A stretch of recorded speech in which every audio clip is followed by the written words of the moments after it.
the judge come off the bench? Well, put on the in blue regards to this gloves, instant application, which is for this open mistrial, a bag of evidence, and spread out the the rounds, prosecution and is suggesting that it has no bearing. It I've doesn't never matter. seen It's that. not But she did exculpatory. say, And that I don't means know what I'm gonna do. I favorable don't for know the what I'm going to defense. do In other yet. words, showing that the So defendant is innocent. she was going to continue with this and it motion doesn't hearing, really and then matter. she So didn't. that's their argument. But Let's here's go the to thing: our from a next, defense standpoint, next it's question. not Lisa from for YouTube asked, the did government to Baldwin hire decide all these people, what's important and including what's the not. It's rookie not for the armorer? government to That's a good decide if it's question. useful for the defense. Heather Hansen, what do you make of Rather, that? we, meaning the defense, we're the ones who are going to decide how we're going to use evidence and to what extent. as The producer law requires them is to not provide it. The law relevant requires them according to the to judge's allow ruling. us And to it's an inspect it appropriate and ruling. examine it. Remember, he And wasn't it's the for the only defense producer. to decide, If we're going to subject hold obviously producers criminally to the court, responsible, all of the producers would how have to we're be going to held use it, if criminally at all. It's responsible. not for the Civilly government, because if we left responsible, everything yes, up and to that's the why we see government, all the settlements, not everybody just would with get Alec convicted Baldwin, and we but wouldn't with get a the fair other trial. producers, So the other that people is involved really as important. well. It's a great question. It It's all a question does so seem many really of us are cut and asking, dry, but and there's a yet big Alec difference Baldwin is between still on the trial for this, and standards the in the judge criminal has cases, not dismissed the it right elements of now, a case in a considering this criminal argument case and a of the civil case. mistrial. Civilly, How they likely have is the been judge brought to going task, to for side sure. with the defense in this Well, there is case, still or are they going to go ahead another and civil bring those case. jurors Actually, back there are on several, Monday? I think, still outstanding, including the one If I filed had a by crystal the ball, family what of I would Helena think is going to Hutchins, happen, I don't her think the family judge members is in going to grant Ukraine. So Gloria Allred, the she's here mistrial, but somewhere. I think what the So judge we would still have do that is suit say to that's the pending as defense, well. we'll Let's give you go time on. to examine the bullets and take a break in the proceedings. I don't know if the defense would do that, but I think the judge will certainly strike testimony and give this negative inference. And that would again have a significant effect on the jury, because it would play into the defense's position that the government's going to do anything they can to get a conviction here. Let's talk about the prosecution and the government in this case, bringing these charges forward and kind of detail all of their reasonings to do so, especially when I hear some of these arguments from the defense that, like I mentioned before, it seems pretty cut and dry that if evidence was destroyed, if you can't really examine all of this that is crucial to this investigation, what is prosecution saying about that? What is their argument right now? Well, are you referring specifically to the fact that they did turn over the ammunition? That, yes, and then the gun being destroyed, the defense can't really examine it. They don't have all of that key evidence that would help them in their defense. Yes, and normally, and what the government is doing in this case, which I've heard time and time again, is, well, it really wouldn't make much of a difference. We tested it. We had our experts look at it. We're presenting the lab findings from our experts. We have photographs of it, and even so, it's not going to help you, and it wouldn't be favorable to the defense. So that typically is the prosecution's position, and I think that's exactly what they've said here. Again, from a defense standpoint, we don't buy that, because the defense is absolutely entitled to look at everything, see everything, and decide for themselves how they're going to use this type of evidence. Remember, Carell, also, there's this thing called trial by ambush, and defense attorneys love using that phrase. I don't know if it was used here. Trial by ambush is basically, hey, there's discovery statutes out there, and they allow us the opportunity well in advance of the actual trial to gather and look at all this evidence, and we can prepare adequately for the case itself and the trial. So trial by ambush is, hey, at the last minute, you're giving this and you're giving us that. And, we're in the middle of trial. What do you expect us to do at that point? So all of these things are supporting the defense's argument for their application that's currently pending before the judge in New Mexico. I think just the straightforward question now would be, is this going to help the defense with their argument and try to get Alec Baldwin relieved of this conviction? Yeah, it's a big deal. I think, again, I don't think the judge is going to grant the application for the mistrial, but certainly she's going to allow a negative inference. And I think that's going to be important because now you have the argument that they destroyed the gun. Hey, we as a defendant were not able to look at it. And now you have this negative inference, I would imagine, in regards to the ammunition, that, again, they're up to dirty tricks. They're not letting us look at it. They didn't let us see it. And they would basically do anything they can to get a conviction.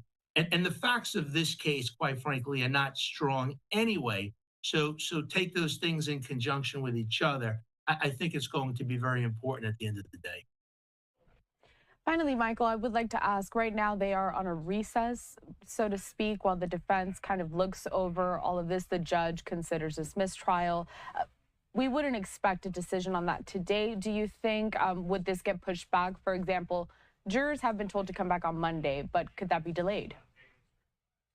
Anything's possible, but it's very unlikely. The judge is going to look at the case law. She's going to look at what's been done. And I'm confident she'll have a decision before they come back on Monday morning. Michael Brown, legal analyst, thank you so much for joining us here on Live Now from Fox to dissect this situation. This trial started this week. Today was day 3. Not a lot going on now that defense has brought forth this mistrial motion. But we'll just have to wait and see, I suppose, and where this goes, what the judge decides. Thanks, Krill. We do want to step away for a quick here at Live Now from Fox, but stick with us because we have so many more top stories to get to throughout this Friday. We do still have this live event happening over in Harris County, Texas. The judge there, Lina Hidalgo, providing an update on recovery and relief efforts after Hurricane Beryl, and a few other things. Of course, we're going to be discussing the Republican National Convention, a live look out there in Milwaukee at the Pfizer Forum, expert analysis coming up later on today, and we are still waiting to see what the judge in the Alec Baldwin case is going to decide after his defense team brought forth a mistrial motion. All that and more when we come back.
Welcome back. You're watching Live Now from Fox. Thanks for joining us on this Friday. I'm your host, Carla Harap. Let's continue on with some more updates out of Texas. Harris County Judge, she is joined by other emergency management officials, providing an update on relief and recovery efforts after Hurricane Beryl made landfall in Texas almost a week ago. Still today, though, about 1 million homes and businesses remain without power, and the leading emergency management system over in Texas are working to restore all of that. Let's get to all of those latest updates next. Escuela, lo que sea, quiere ayudar en voluntariado, también, por favor, regístrese vía nosotros para que todos estemos organizados. Entonces, bueno, vamos a escuchar ya del señor Gary, so we'll hear from him with the VOAD, and who will really explain to us about volunteering. Please. All right. Thank you, Judge. So I want to talk to everybody about connections today, and I think that was probably the most important concept that Judge Hidalgo was talking about. Fellow Houstonians, Harris County residents, the Beryl hit. We got out of our house and we took care of ourselves, and we looked to our left and took care of one neighbor. We looked to our right and took care of the other neighbor. We looked across the street, took care of that neighbor. But now what do you do? What can you do? And there's so many other people in Houston that need help. So it's what do we do to make those connections, those volunteer connections, so we can magnify the effect of our volunteer organizations that are already working here and get as much of this work done as we can. So it starts off first with crisis cleanup.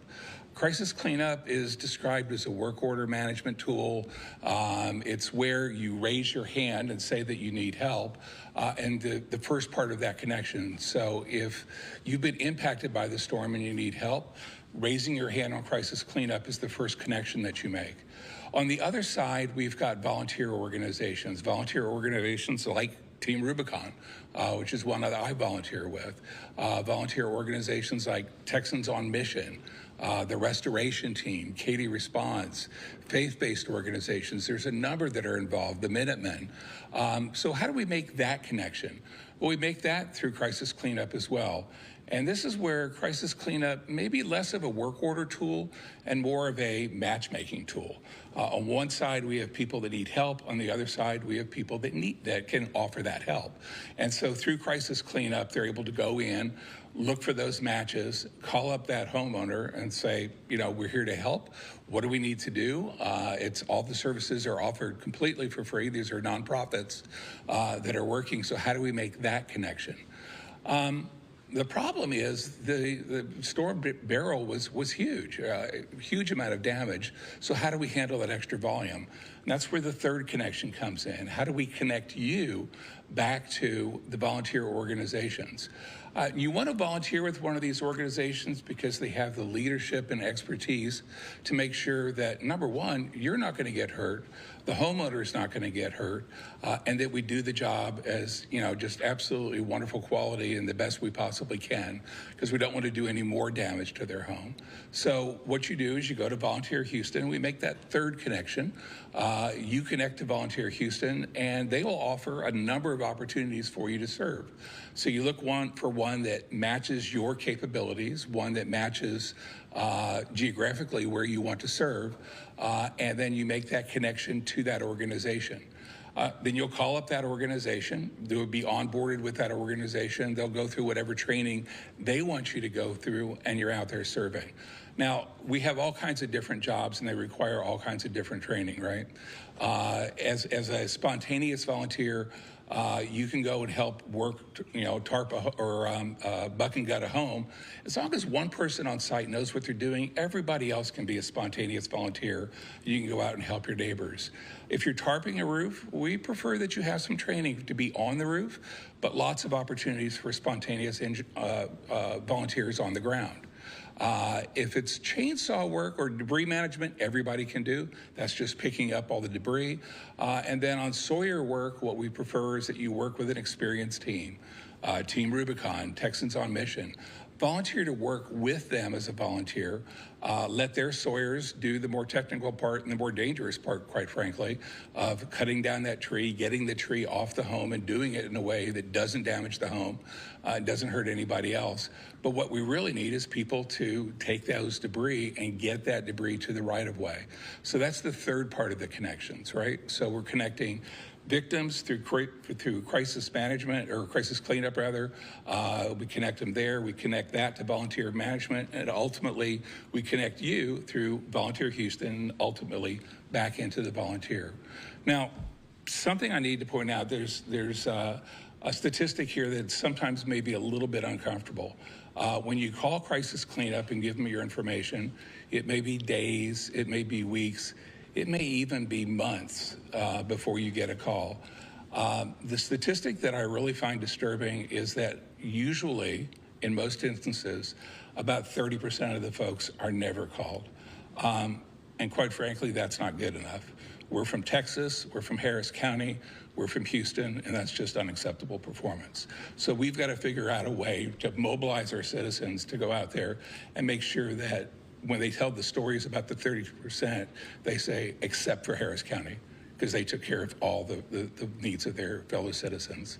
So I just encourage you to take this opportunity this weekend and the weeks ahead to look up the opportunities on Volunteer Houston, connect with a nonprofit that's already working in these areas, hopefully stay with that nonprofit after the disaster as well, so we're ready for the next one, and go out there and help our Houstonians that are in need. We've got a couple organizations, we've mentioned them, Team Rubicon, Texans on Mission, Katie Responds, the Restoration Team, and we'll be adding many more to the Volunteer Houston site. And with that, really appreciate you going out there and volunteering and basically showing the nation what Texas and what Houston's all about. Thank you. Thank you.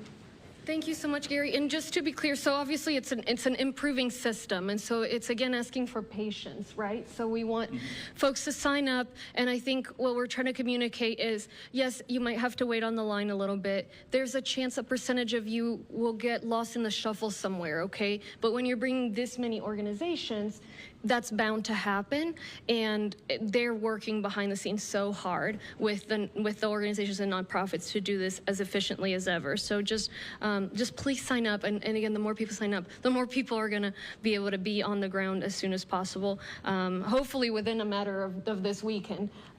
So we've got the call center set up for that reason. So okay, let me pass it on to Chief Christensen here to talk about generator safety. Good afternoon, Laurie Christensen, your Harris County Fire Marshal. I want to successfully report that we are seeing a decline in the carbon monoxide calls within the unincorporated county. On our highest peak, we had 152 calls within a 24-hour period. Yesterday, we were down to 61, and so messaging is working. I want to thank the media for getting that messaging out. I want to thank those of you who are reposting our social media information, because we've been telling you, what is carbon monoxide? It's an odorless, colorless gas that can put you to sleep within minutes and take out your whole family. Again, generators should not be inside of a garage. They should not be within 20 feet of your home if you can keep that distance. They shouldn't be on a patio where it's coming up in the eaves of your home. So we want you to be very conscious of that. If you can afford to have a carbon monoxide detector, that would be a phenomenal to have while we're still on generator power. I also want to say that we've reached out to various homeowners associations, the apartment association. They're doing a great job of putting our information out. We actually have flyers that we're putting out in English and Spanish. Not only are our partners passing these out, we have at the pod sites where the ice and water are being given out, we are passing these out. So we encourage you, please share with your neighbors. Again, it's on our social media site. It's free information, and let us know if there's something we can help you with on that. I also want to give a shout out and thank you to the Emergency Service District fire departments that are out there. They're actually going out doing assessments. I know we've been talking about the debris and the trees. They're doing assessments and bringing that information back digitally to Harris County. So it is allowing us to get information out much sooner, and we really appreciate it. They also are going around doing drive-by assessments. If they see something in a garage, if they see maybe a generator too close to the home, they're actually getting out and checking with the neighbors and checking with those homeowners and passing this information out. The key here is this: we're going to be on generator power, some of us, for several more days. Don't get laxed. If you see a generator running at your neighbor's, go over there. Even if it's a neighbor you haven't met, this is a great time to get together. I can tell you, I've met some neighbors that I didn't even know I had personally because we've been on generator. And have them come over and just say, hey, I see this is a little too close to the house, or how long are you running this? Is there anything you need? Our greatest concern is that we get laxed in the comfort of that continuous hum of the generator, and we forget that it needs to be further away. So again, thank you. Thanks for everybody putting out this information, and we look forward to continuing the success of bringing those carbon monoxide calls down. Thank you. All right, just heard here some comments there. Stepping up to the podium is Harris County Judge Lina Hidalgo over there in Texas. They are really detailing all of these recovery efforts when it comes to the power. At last check, about 1 million homes and businesses still remain without power after Hurricane Beryl made landfall almost a week ago over on the coast of Texas. We do have a live look out in Houston, give you a vantage point on what the situation is looking like over there. You can see it's kind of cloudy and the roads do look a little bit wet, so some storms rolling through. But really a big concern right now is the major heat that parts of that state are seeing. And when people don't have power, it could make for a very dangerous situation. They also spoke about carbon monoxide poisoning. It's something that does unfortunately happen during times where natural disasters strike. People are running generators. They are running their own air conditioning systems. And so all of those things are prevalent to keep in mind during this, while a center point, the energy system over in Texas, works to restore all of that power. We do want to step away for another quick commercial break. When we come back, a few updates that we want to get to concerning President Joe Biden. This is a live look right there. He is departing from Joint Base Andrews en route to Wayne County, Michigan. We do have these live looks. We had a photographer there kind of wiping down that lens. He is expected to have a event later today in Michigan, Biden, of course, and we're going to carry that for you here, set to take place, I believe, around 6 p.m. Eastern time. We're going to carry it for you as always. We also have a live look out of this, an event in where Transportation Secretary Pete Buttigieg, he is at a Biden-Harris campaign event. All of that and more when we come back.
Welcome back. You're watching Live Now from Fox. I'm your host, Carla Hara. Let's segue to another current event that we are tracking out of Arizona. Another fire burning through that state, already burning about 1,100 acres. Take a look at this, a map on where that's going on. This is in San Carlos in Gila County, Arizona. As I mentioned, the wind-driven watch fire burning in San Carlos and has already scorched more than 1,100 acres. Fire started on Thursday, just yesterday, July 11th, near downtown San Carlos. Fire authorities say it's moving toward Peridot Siding and Old Moon Base. There are evacuations in order. That fire is currently 0% contained. The cause of the fire is still under investigation. We do have a look here, some video that we got. This is courtesy of Alexander Casus. You can see that fire burning through and near residential areas over in Gila County, Arizona. Once again, we did get an update and a presser from firefighters, emergency management, first responders over in Arizona. Just a little bit ago, they wrapped that up. Let's get to the latest regarding the watch fire. Seeing down in the river bottom, heavy fuel loads of big mesquites that carry plenty of heat. Lots of mesquites that carry lots of heavy fuel loads, make it more difficult to mop up operations and knock out that heat. Because of that, I'm sorry. No, yeah. And because of how it runs like that fast, when you tell people to be set and ready, this is one of those things where they should start doing that now, right? They should have everything ready for you. Yeah, so the Ready, Set, Go system is Arizona-wide. You are always in ready. And there's a nice long list of things to do to be ready. It's have your emergency kit, have your plan, make sure you know where your medications are, where your important documents are. That set is a voluntary evacuation, and it's really get ready. You're set and you're ready to go, and that is something that's a voluntary evacuation. If you want. Oh, we've had a little bit of a hiccup there, but let's get back to this event. Again, this just wrapped up regarding the watch fire over in Arizona, currently burning about 1,100 acres. Answering some questions here, we have the fire department, also some other first responders. A live look at your screen here at the Dow that we are also watching from earlier. But again, let's continue on with this press conference out of Arizona. Let's watch. Is Arizona-wide. You are always in ready. And there's a nice long list of things to do to be ready. It's have your emergency kit, have your plan, make sure you know where your medications are, where your important documents are. That set is a voluntary evacuation, and it's really get ready. You're set and you're ready to go. And that is something that's a voluntary evacuation. If you want to evacuate, if you are high risk for smoke inhalation or things like that, it may be a good idea to leave. And that go means go right now. It's too late to get ready and grab your documents, grab your medications. You need to leave the area now. Anything in particular with this fire was problematic trying to get to and or trying to help protect some of the structures or as many structures as possible?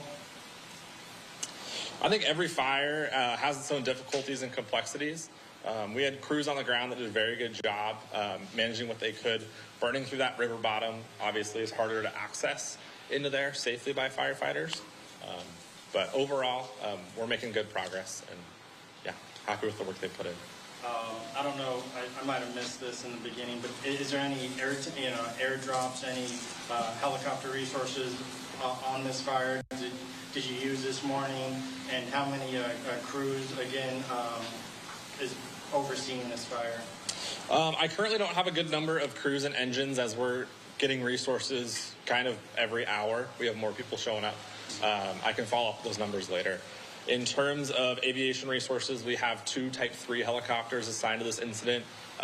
We have air attack assigned to this incident, and we have availability for Type 1 and large and very large air tankers if needed.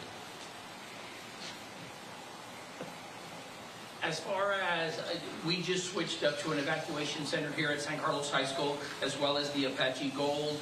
What do people need to know if they're looking for shelter, for information? I know some folks in this area have horses, so they need to put their livestock, maybe even dogs, a place for them to take that stuff to as well. Sure, you want to take that? Yeah, sure, absolutely. We have a shelter that is set up right now, the San Carlos High School. That's also where our Emergency Operations Center is located. It's also going to be the main spot for donations, that we're accepting any type of donations. And at this time, we're accepting any type of donations that would help any of the 12 families that have been displaced and have a total loss of their homes. So we're accepting clothing, food, water, personal hygiene kits, adults, children. We have quite a few, from elders to infants, that have been displaced from this fire. So we're set up here now at the San Carlos High School. We'll be here. There will be somebody here for the remainder of the incident. We also have folks that are set up at the Apache Gold Hotel right now, and they're being taken care of there as well. Mainly we have folks there that are handicapped or elderly and are not mobile. We also have at the Apache Gold Pavilion a site for livestock and for pets and animals. Locally, we have our own Geronimo Animal Rescue Team, and they have been set up and deployed, so they've got crates for cats and dogs, and we also have corral space for any livestock. They can get them there. And if anyone needs help, we have an information number out. It's 928-475-2008, and you can get any information there on any of these shelters or the Emergency Operations Center. If folks can't make it out here, but they want to donate, let's say it's cash or money like that, where can they go? Is there a website they can go to as well where they can donate? I know a lot of folks were reaching out to us wanting to help out. Yes, absolutely. We actually have our Tribal Finance Department working on that right now. I was told within the next 30 minutes or so there will be an account set up, and we'll have a link that we'll share on our social media page, the Tribal Emergency Response Commission's page, and also the tribal website and the chairman's website. We'll put that link on there for folks to send monetary donations as well. I don't know who would answer this question, but when the evacuation was ordered in and those homes were being threatened. Anyone injured? Anyone was still in their homes? How did that search go? Was it a door-to-door knock, get out of your house, or how did that process go to get those residents out? Personally,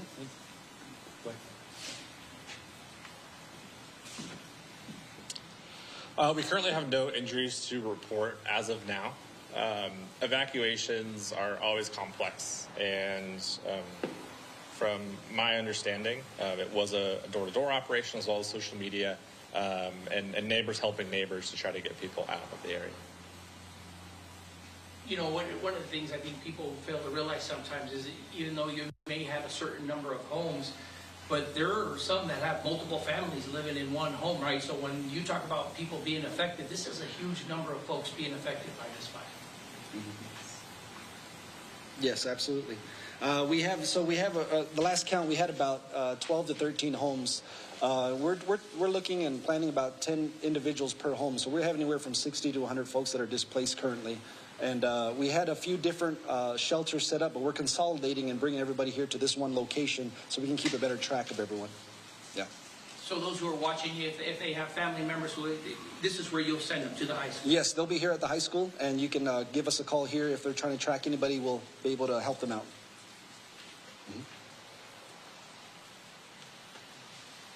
Weather big play today, as far as the weather? Kind of the wind just picked up. I mean, did you know any information about that? Just kind of keeping it. Yeah. No, I'm trying to figure out what's coming from. Okay. I'm going to read my weather forecast.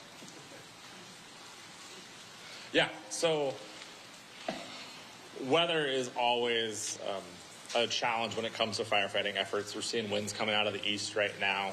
That can shift as we see monsoonal storms come through. Thunderstorms come with rain, which a lot of people think is great, but they also come with lightning and wind, which can either start new fires or increase the size of current fires. So, yeah, I'll leave it at that. Can you give me 30 seconds?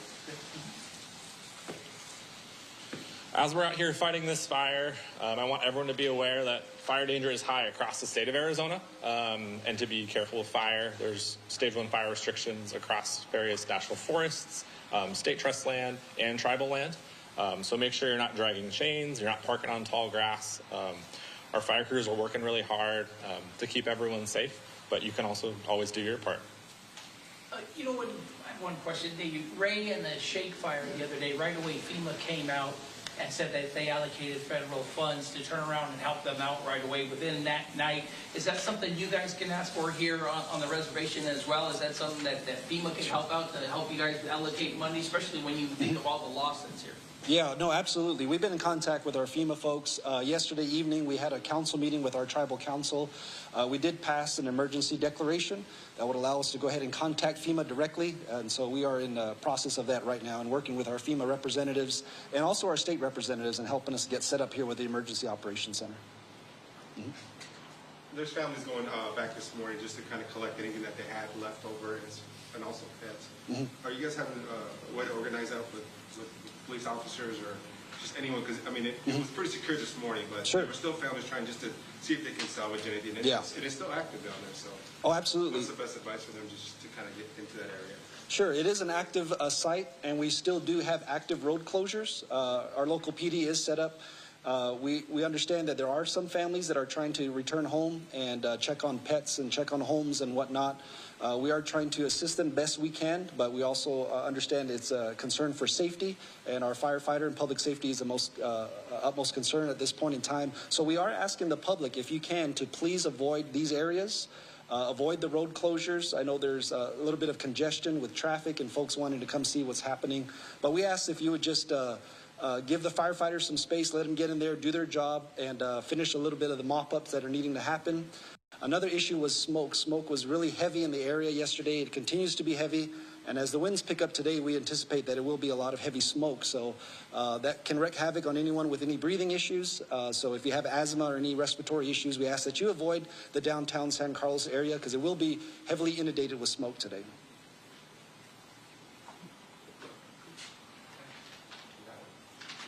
Thank you. Thank you. Thank you. All right. All right, listening there to firefighters working the watch fire that is currently burning in San Carlos, Arizona. On the screen, we did have video of that scene, but I also want to give you guys a little bit of a vantage point here where San Carlos is. So looking at the map, it is about an hour and a half southeast of Phoenix in Arizona. So as they mentioned in this press conference, evacuations have been ordered for this fire. Those include the TC Alley, Chinatown, Peridot Heights, Old New Moon Base, and White Mountain Avenue, north of Antonio. An evacuation shelter has been set up. You can find more information if you check in with our partners at Fox 10 in Phoenix. They are covering this fire heavily as it continues to burn. At last check, about 1,100 acres have been burned because of this. And we also, again, have some more video courtesy of Alexandra Casus. You can see that fire burning through a residential area, it seems, burning nearby some homes, many people affected.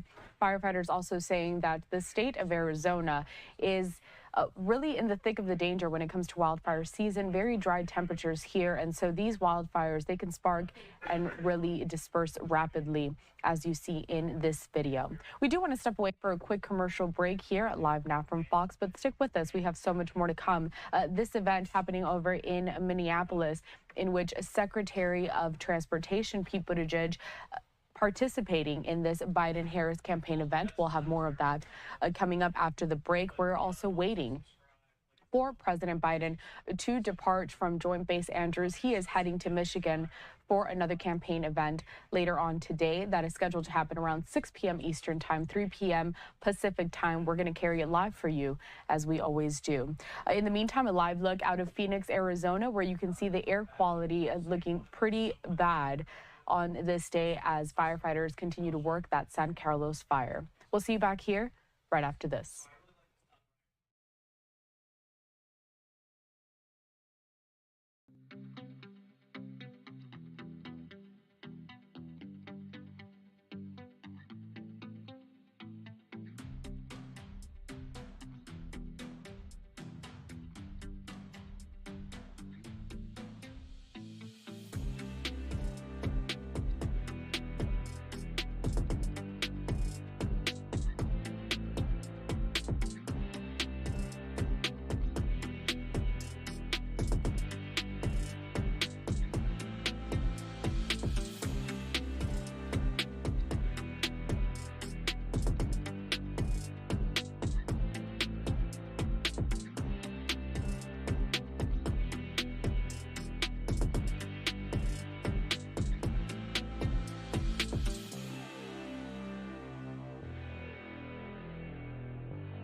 Welcome back. You're watching Live Now from Fox. Thanks for joining us on this Friday. It's July 12th.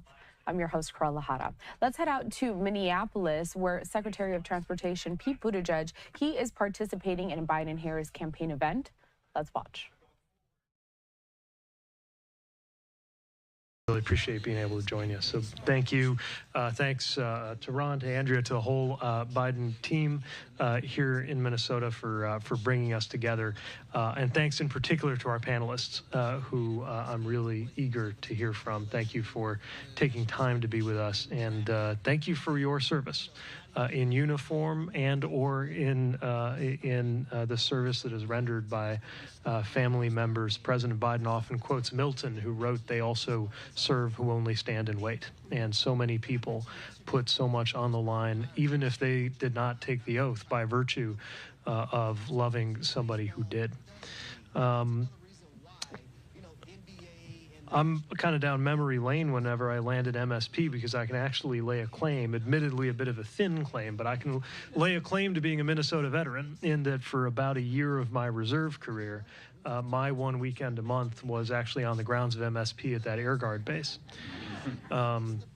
where there was a facility which was where my training took place. You might ask what a Navy guy is doing at an Air National Guard base. Then again, you might ask what a Navy guy is doing in a landlocked country like Afghanistan. But as you know, Uncle Sam decideth and you goeth, and that's just kind of how that works. So I'm thinking a lot, especially as I landed this morning, about the people I served with, the people I trained with, whether it was stateside in reserve units and trainings, or whether it was downrange when I found myself in Afghanistan. And of course, one of the things that develops among veterans, service members, and military families is a sense of trust. Trust that you frankly have to give before it is earned, because you trust one another with your lives, because it's your job to do that. And that's something we need more of in this country. You also trust your... Just want to break in a little bit here. You can see at the top right-hand side of your screen, President Joe Biden entering Air Force One, departing for his event that he has later on today in Wayne County in Michigan. That is a live feed, so you are going to get a little bit of a kind of shakiness when it comes to the photographer on the ground trying to get the best vantage point.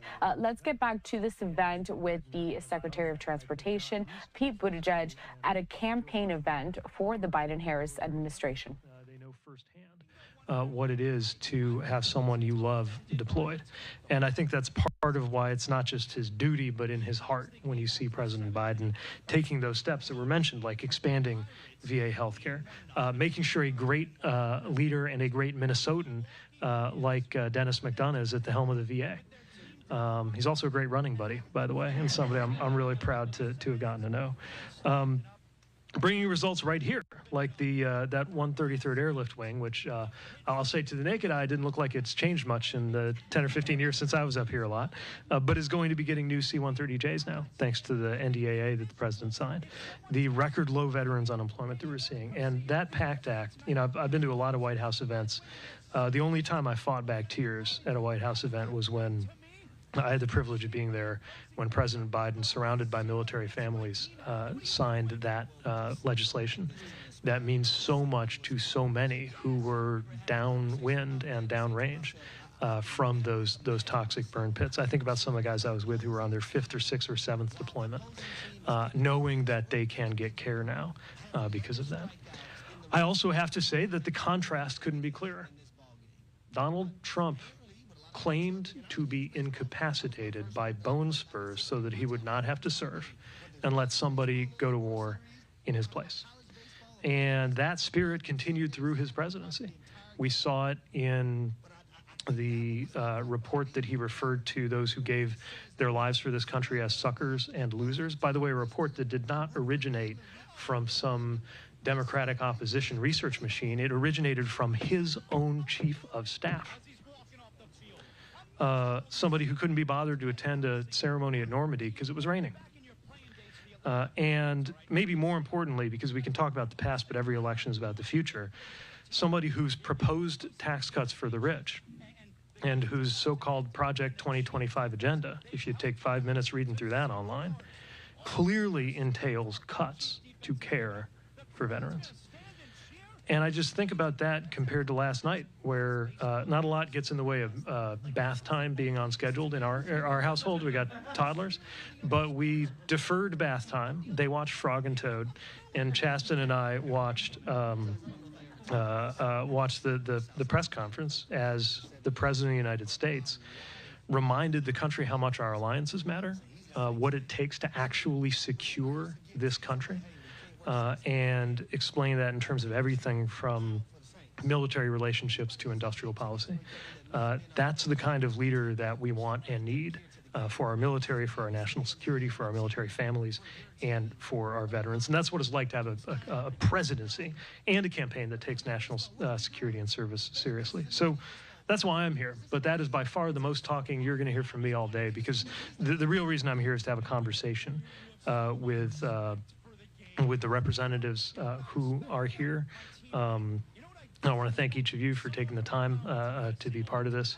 I want to note in particular, Charlene Wilcox, that your family gave the ultimate sacrifice for this country. And I know that there is a painful anniversary ahead, and we are thinking of you. But hopefully you have also felt this country and this community put its arms around you at a time like this. And that is on all of our hearts. I'm going to open it up and ask anybody to take whichever questions come most naturally to you to answer. And I'll ask you to share a little bit more about what brought you to this table and where you come from as you do. But I'll start with a question that sounds broad, but I know connects directly to decisions about who the next leader of this country is going to be. And that is, what is your biggest hope for future generations of veterans and service members and their families? And I'll hang back. All right, we're listening here to a Biden-Harris campaign event happening in Minneapolis, Minnesota. On your screen, a few vantage points, though. We do have a live look of Air Force One. As President Biden, he is departing at the moment to Wayne County in Michigan. It's where he's going to be hosting an event later on today, expected to happen at 6 p.m. Eastern, 3 p.m. Pacific. We will carry it live, as we always do. And then also on your screen, we were taking a look at the Pfizer Forum over in Milwaukee, where the Republican National Convention is going to be happening next week. We'll have more updates on the top stories of this week and also live events when we come back.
Welcome back. You're watching Live Now from Fox. I'm your host, Carla Hara. We have a couple of live vantage points to give you here. The first one, we're going to see President Biden departing on Air Force One. This is from Joint Base Andrews. He is en route today to Wayne County, Michigan, where he is going to be hosting another event later on. Once again, that will be at 6 p.m. Eastern Time, 3 p.m. Pacific Time. We will carry it for you live. This comes just one day after he did deliver closing remarks at the NATO summit over in Washington, D.C. NATO leaders from around the world, they did convene for 3 days over in D.C. President Biden was joined by the Ukrainian President Volodymyr Zelensky as they both announced new efforts to aid Ukraine amid their ongoing war with Russia. This also comes as the outcry and the calls grow for President Biden to drop out of the presidential race. More than a dozen Congress members have called on Biden to officially withdraw from that ticket. But still, President Biden says that he is not going to withdraw. He is going to be on the ticket come November, and voters will have a chance to vote for him or former President Donald Trump to be commander-in-chief for the next 4 years. We know that all eyes are on Biden at this time as those calls continue to grow, and today is no exception. So we will see what he has to say at that event in Wayne County, Michigan. But again, this is a live look at Air Force One departing from Joint Base Andrews, where President Biden is heading to Wayne County, Michigan. Let's head back to this other event, however, that we were showcasing just before the break. Secretary of Transportation Pete Buttigieg, he is participating at a Biden-Harris campaign event over in Minneapolis. Let's watch. Let me also point to one thing that is at stake in what Mrs. Wilcox mentioned, which is that we're here, of course, because there is no substitute for the right person as commander-in-chief. But I appreciate you acknowledging also that up and down the levels of government matters. Your county veteran service officer matters, your governor and lieutenant governor matter, your senators matter hugely. And another thing that I think Republicans may have been quicker to in past eras is remembering never to treat the presidency like the only office that matters. And part of why we're here is knowing that we've got to come together up and down the ticket to support good leaders, because it really can make, as you found from one state to another, it can make all the difference. You mentioned, and John, you mentioned cases of people being affected by health issues that just don't usually happen to people who aren't in those situations that create so many hazards beyond the hazards of hostile fire to physical and mental health. President Biden, as you know, lost his son to brain cancer and believes that that was caused by exposure to chemicals while Bo was in Iraq, and has good reason to believe that's true. I wonder, from the group, any thoughts on the difference it makes when the leader of the military, the leader of the country, has a personal sense of what kinds of sacrifice are associated with service, with conflict, including sacrifices that sometimes people experience for the rest of their lives.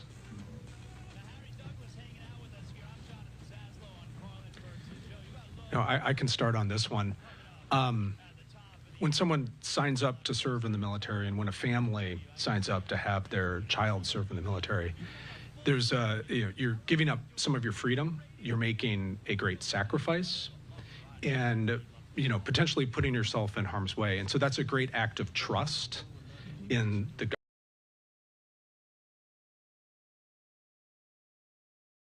both ways. The street runs both ways on this, that the leaders need to act with care, that they are, doing the appropriate thing, taking care of the team members, and executing, the mission as it needs to be. But to have someone that cares and is going to be competent and responsible and respect the the service members and respect their sacrifice, it's hugely important, I think, for both families and for the service members and for the country, because, we're all in this, and we all need to be in it together and trust each other.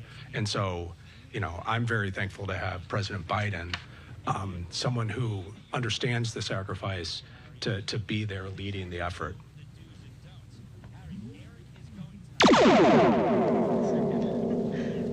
I didn't properly introduce myself. My name is Darcy McKenzie, and I have 4 children. My oldest son served, as I mentioned, and then my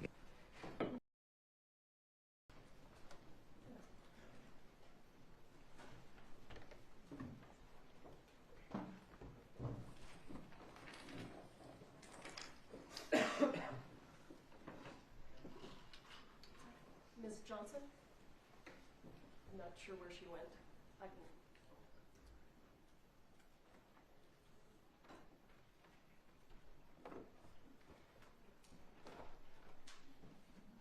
I'm assuming maybe she ran to the restroom. I don't know. Lord. Somebody turn that down.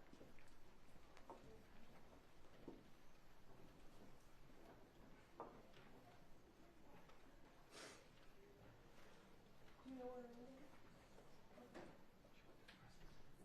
Okay. She's in the restroom. Do you want to begin? No, wait. Well, Okay. part of the team. I said she's part of the team. Sure, sure.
All right, we're back on the record.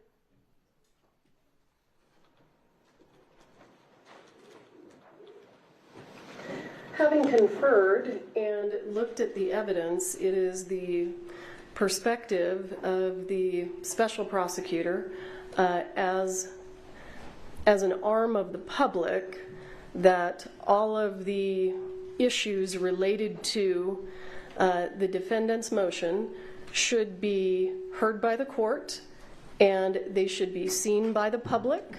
This is a public issue and a record should be made, and we are here to do that. Okay. That's Ms. Hancock. Actually, the first witness that I intend to call is Mr. Kenny. How do you want to? Do you want me to take the testimony and then? I mean, it's your motion, so that's why I'm asking. But it's your witness. Well, who wants to do what?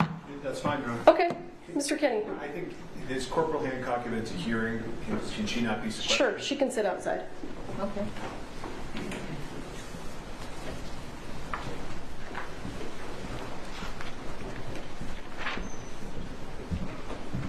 Will you raise your right hand? Do you swear affirm under penalty of law that the testimony you'll give in this case will be the truth, the whole truth, and nothing but the truth? I do. All right, have a seat. Come into the microphone.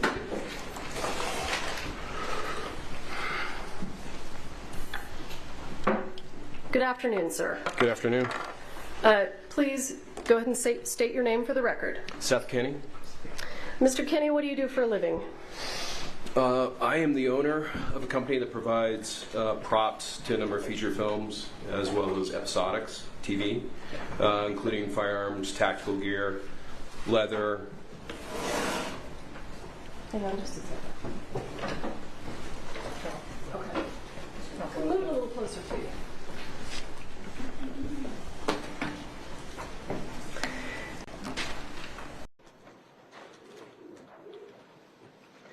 Having conferred and looked at the evidence, it is the... That's Ms. Hancock. Actually, the first witness that I intend to call is Mr. Kenny. How do you want to? Do you want me to take the testimony and then? I mean, it's your motion, so that's why I'm asking. But it's your witness. Well, who wants to do what? That's fine, Your Honor. Okay, Mr. Kenny. I think is Corporal Hancock, if it's a hearing, can she not be sequestered? Sure, she can sit outside. Okay.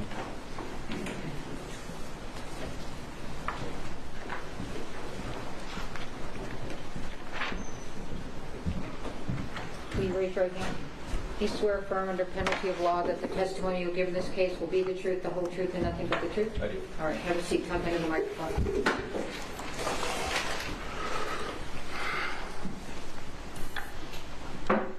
Good afternoon, sir. Good afternoon.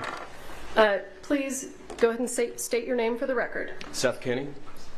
Mr. Kenny, what do you do for a living? I am the owner of a company that provides props to a number of feature films as well as episodics TV, including firearms, tactical gear, leather. Hang on just a second. Okay. Move it a little closer to you.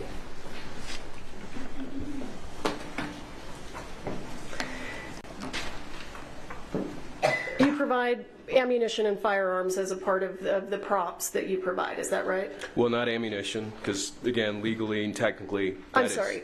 Blanks and dummy rounds. Blanks and dummy rounds. Correct. Okay, thank you. Sir, do you know a gentleman by the name of Thel Reed? I do. How do you know him? I met Thale approximately 12 years ago, possibly even 12 to 14. He was opposite. How do you know him? I don't need the history. He's a work friend. How long have you known him? Of him, 12 to 14 years, and more like friends, approximately 5 to 7. Okay. And do you know a gentleman by the name of Troy Teskey? I do. How do you know him? He is a friend of Thale's, and we used to spend time together at his house or meeting at restaurants and things in Bullhead City. And just for the record, what does Thel Reed do for a living? Thale Reed is a bit of a legend, gun coach and armor to the film industry for going on 60 years. And does he have a daughter? He does. Who is his daughter? Hannah Gutierrez Reed. And do you know her? I do. Have you met her? I have. Mr. Kenny, can you explain, were you ever asked to do any training for the set of the television series 1883? Not training myself, no. But props, firearms, leather holsters, dummy rounds, blanks. Those were items that you were providing to the set of 1883? Correct. As a prop house. You own a prop house. Yes, and that's specific to the set. So, if you know, was Mr. Reed asked to do anything relating to 1883?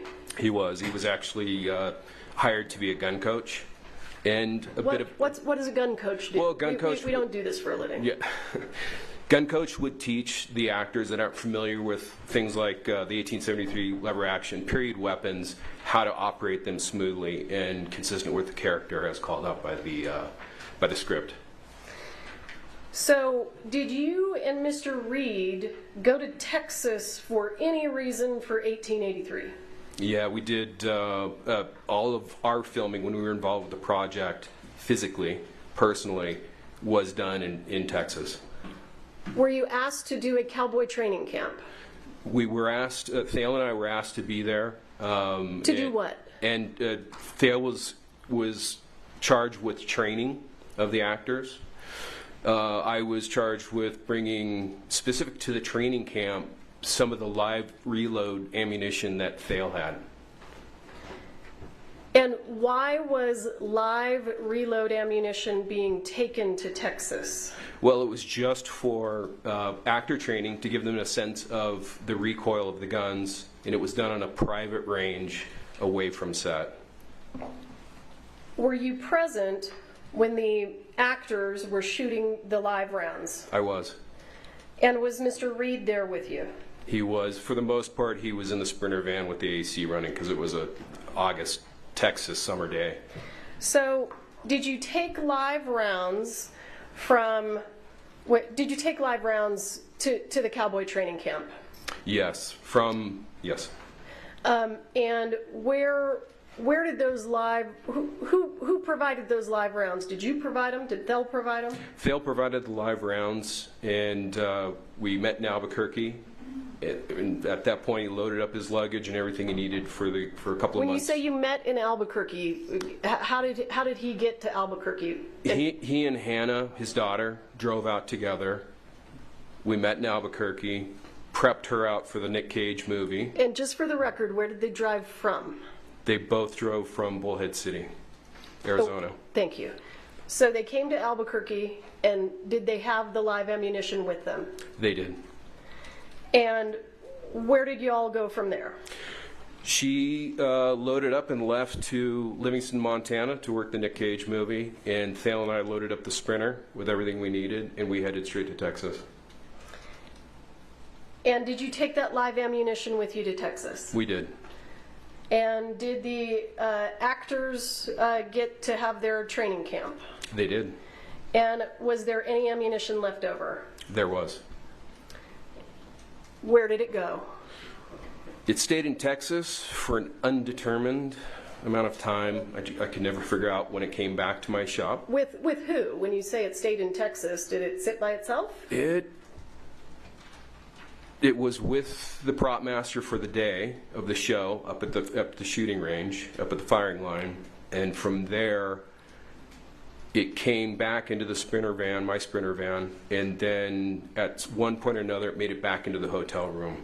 And I lost track of it once it was in the hotel room, and from there when it got loaded back into the Sprinter van and came back to Albuquerque. So, but it doesn't come back to Albuquerque by itself. So tell us how it gets from the cowboy training camp to Albuquerque. Well, it's driven back. By who? By myself. Okay. So, and how is it packaged? What kind of a container is it in? All the live ammunition from the cowboy training camp was in a typical household gray bin. Approximately 2 feet long, 16 inches tall, about the same width. And it stayed in there and was packaged within each caliber individually within smaller boxes that typically held about 50 rounds. Do you have any idea approximately how many rounds were taken to Texas? Yeah, I know exactly. It was 325 rounds. How do you know exactly? Well, it was a guess of Thales that there was between 200 and 300, and they were loosely combined in a small military green ammo can. And when I opened up that bin in Texas at the firing range for the first time, I had brought along 10 boxes, white plain boxes with styrofoam inserts that held 50 rounds each. So I populated those boxes. And then it took a picture of those boxes. And one of the boxes is dog-eared, means it's partial, and coincidentally it held exactly 25 rounds. In case I missed it, how many rounds came back to New Mexico? Between 50 and 100. And when they came back to New Mexico, where did they go? They went... because I was running low on space, they went into the bathroom. Were they in the green can? No. Once they had been populated into the small white boxes, the green ammo can went to the firing line, and it was being used for the spent shells, for the spent cases of fired brass. So how were they kept at PDQ? They were kept in that same gray bin, large household typical gray bin, and within the same boxes that they had populated or gotten populated into at the Texas firing line. So I'm going to show you what has been previously entered into evidence as Defendant's Exhibit A21. Do you recognize that? I do. What is that? That is that gray typical household bin marked live ammo 1883.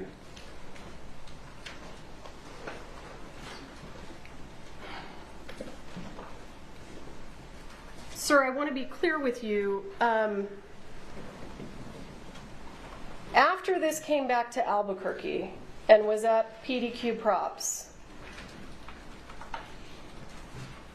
did you then become involved in providing props and ammunition to the set of Rust? Can you ask that again, please? Did you provide props and ammunition to the set of the movie Rust? I did. Was that after you brought these back from Texas? I do not know. I do not know when this bin came back to Albuquerque from Texas. You drove it back yourself? I did, but I did a few trips. You don't remember the day that you brought it back? Correct. Okay. It could have been before the shooting, could have been after the shooting. Understood. In terms of boxes of dummy rounds, how many boxes of dummy rounds did you provide to the set of Rust? A single box of 50 45 Colt dummy rounds. That was the single box. The rest of them were of different calibers and were not contained in similar boxes. So you provided one box of dummy rounds. That's correct. Where did you get those? Those came off the set, off the prop truck of 1883. And did you inventory them or do anything with them before you provided them to the set of Rust? Yeah, so yes, there was, I essentially grabbed a double grocery bag and dummies because I knew they were running short, or I'd heard that they were running short on set, and I thought, well, just in case, I'll grab some extra for them. And so from that plastic bag, the following morning, because again, I had to sleep in the van because there was hundreds of thousands of dollars of weapons, and it's Albuquerque. So I slept in the van, armed, and the next morning brought that bag and brought them into the office and took a look at them. They were unusual in that they had been antiqued. They were one of a couple of thousand that had been antiqued en masse, and they were so corroded they didn't look right at all. So I sat there, and each one took about a minute to polish before it had an appropriate patina. And I also noted that a few of them had a muddy rattle to them, and I just attributed it to whatever liquid chemical agent that they had soaked the rounds in had infiltrated the interior of the case, and again, not a metallurgist, but had done something to the number 2 lead shot, a single piece that served as a rattle to differentiate live from dummies. Okay, stand by. I'm just looking for some exhibits. We've got a lot right now, so I need to flip through for a second.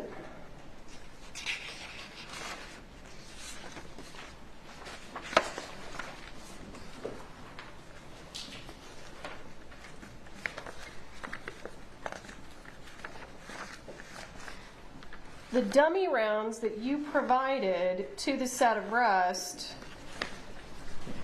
did you personally ensure that they were all inert? Absolutely.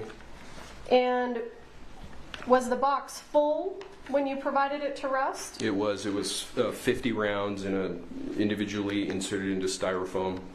Each housing, each section. So it's essentially a 5-row wide, 10-row deep styrofoam insert that holds the rounds separately from each other, and then is inserted into a small white enclosing box, cardboard box. And when you provided them to the set of Rust, how did they get there? Did you drive there yourself? Sarah Zachary, the prop master of Rust, came by my office and brought a gun that they were having trouble with, reassembling that gun after it was being cleaned. So I quickly put that back together, met with her, chatted, and gave her the dummy rounds. And is that the only box that you provided? Yes. Did anything from this box that we have here, or this container, Defendant's Exhibit A21, was any of that sent to the set of Rust? Absolutely not. Let me ask you, did you also supply props and ammunition to the set of a movie called The Old Way? No ammunition. Blanks and dummy rounds, yes. And do you know who the armorer was on the set of The Old Way? Hannah Gutierrez-Reed. And you indicated that you didn't supply ammunition. If you know, do you know if dummy rounds were used on the set of The Old Way? They were. Dummy rounds were used. And where did those dummy rounds come from if you didn't provide them? They came from Thale Reed. How do you know that? Because I witnessed them packing up her car and assembling all the blanks and dummy rounds that she was going to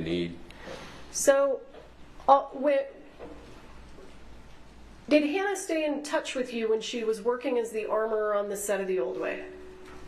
Loosely, yes. Did you receive any communications from her regarding the use of live rounds in the prop gun? She did. She did reach out to me. How? Text? Call? Both. She called on one particular day because she had been looking for 45 Colt ammunition, live ammunition to shoot. How did you know that? Because she asked me at the office. And I thought it was odd because Thale had live ammunition, and you know, why was he not giving his daughter any? I found it peculiar. So at one point in her travels from Albuquerque to Livingston, Montana, she stops along the way and stays with friends in Denver, Colorado. And at one point between Denver, Colorado and Livingston, Montana on her travels, she called me and told me she finally had found live ammunition, 45. So once she makes it to Montana, does she contact you about shooting live ammunition out of the prop guns? She does. She texts me this time, and she asks if she can shoot live ammunition out of the set guns.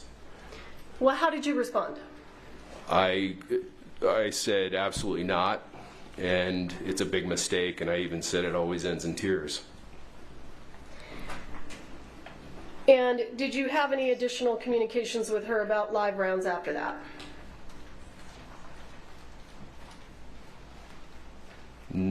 I don't believe so. Okay. So after you take your box of dummy rounds and you give it to Sarah Zachary, do you ever see it again? Only in the evidence photos. Okay, so let's look at those. Defendant's Exhibit A27, previously entered into evidence. Do you see that? I do. And do you know what we're looking at here? I do. Describe to us what we're looking at. Well, these are these antiqued rounds that came off the set of 1883, actually more specifically the prop truck of 1883. And you can see that they're heavily aged. And this is after each one has been polished with Quado steel wool for about a minute. Okay, that's fine. Yep, okay. What about this one? Does this one look different? Yeah, absolutely. The case is way too bright. It looks nearly new, and that is an anomaly. I do not believe that came from me because all the rounds were heavily aged. Okay. I'm going to show you what is entered into evidence as State's Exhibit 30. Do you see that? I do. What is that a photo of? It looks to be the same antique rounds, dummy rounds that I provided Rust. Okay. So you provide these to the set of Rust, and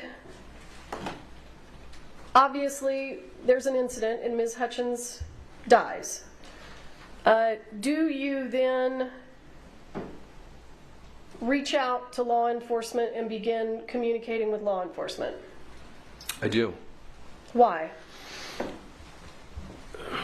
Well, I think they wanted access to the guns that were on the prop truck near the set of Rust. And there was some text message discussions regarding that. I offered to open the safe. Why did you have a combination to the safe on the set of Rust?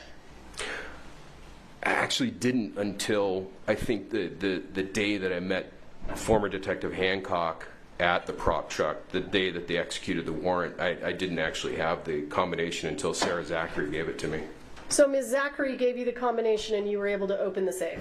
I didn't actually physically open it myself. I never went onto the prop truck. Just passed along to... What did you do then? Well, I met off to the side with Detective Hancock at the time, and at one point Sarah Zachary was there as well while they were searching the prop truck, and as well as opening and starting to pull guns out of the safe. Okay. Do you recall having a conversation with Detective Hancock where you asked Mr. Teskey to provide information about rounds? I do. Tell us about that. Well, it was one of 2 or 3 times that I went up to the sheriff's department to provide evidence or something that I thought might be of value to the investigation. And upon one of those visits, we were in the interview room and I was just trying to figure out where these live rounds could have come from, and I thought possibly Troy Teskey might have something that was similar.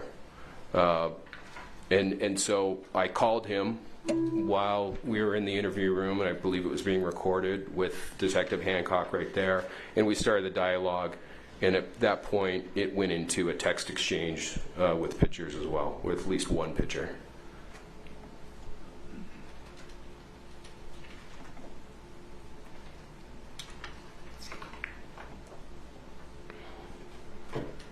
I haven't had an opportunity to mark this as evidence, but I'd like to.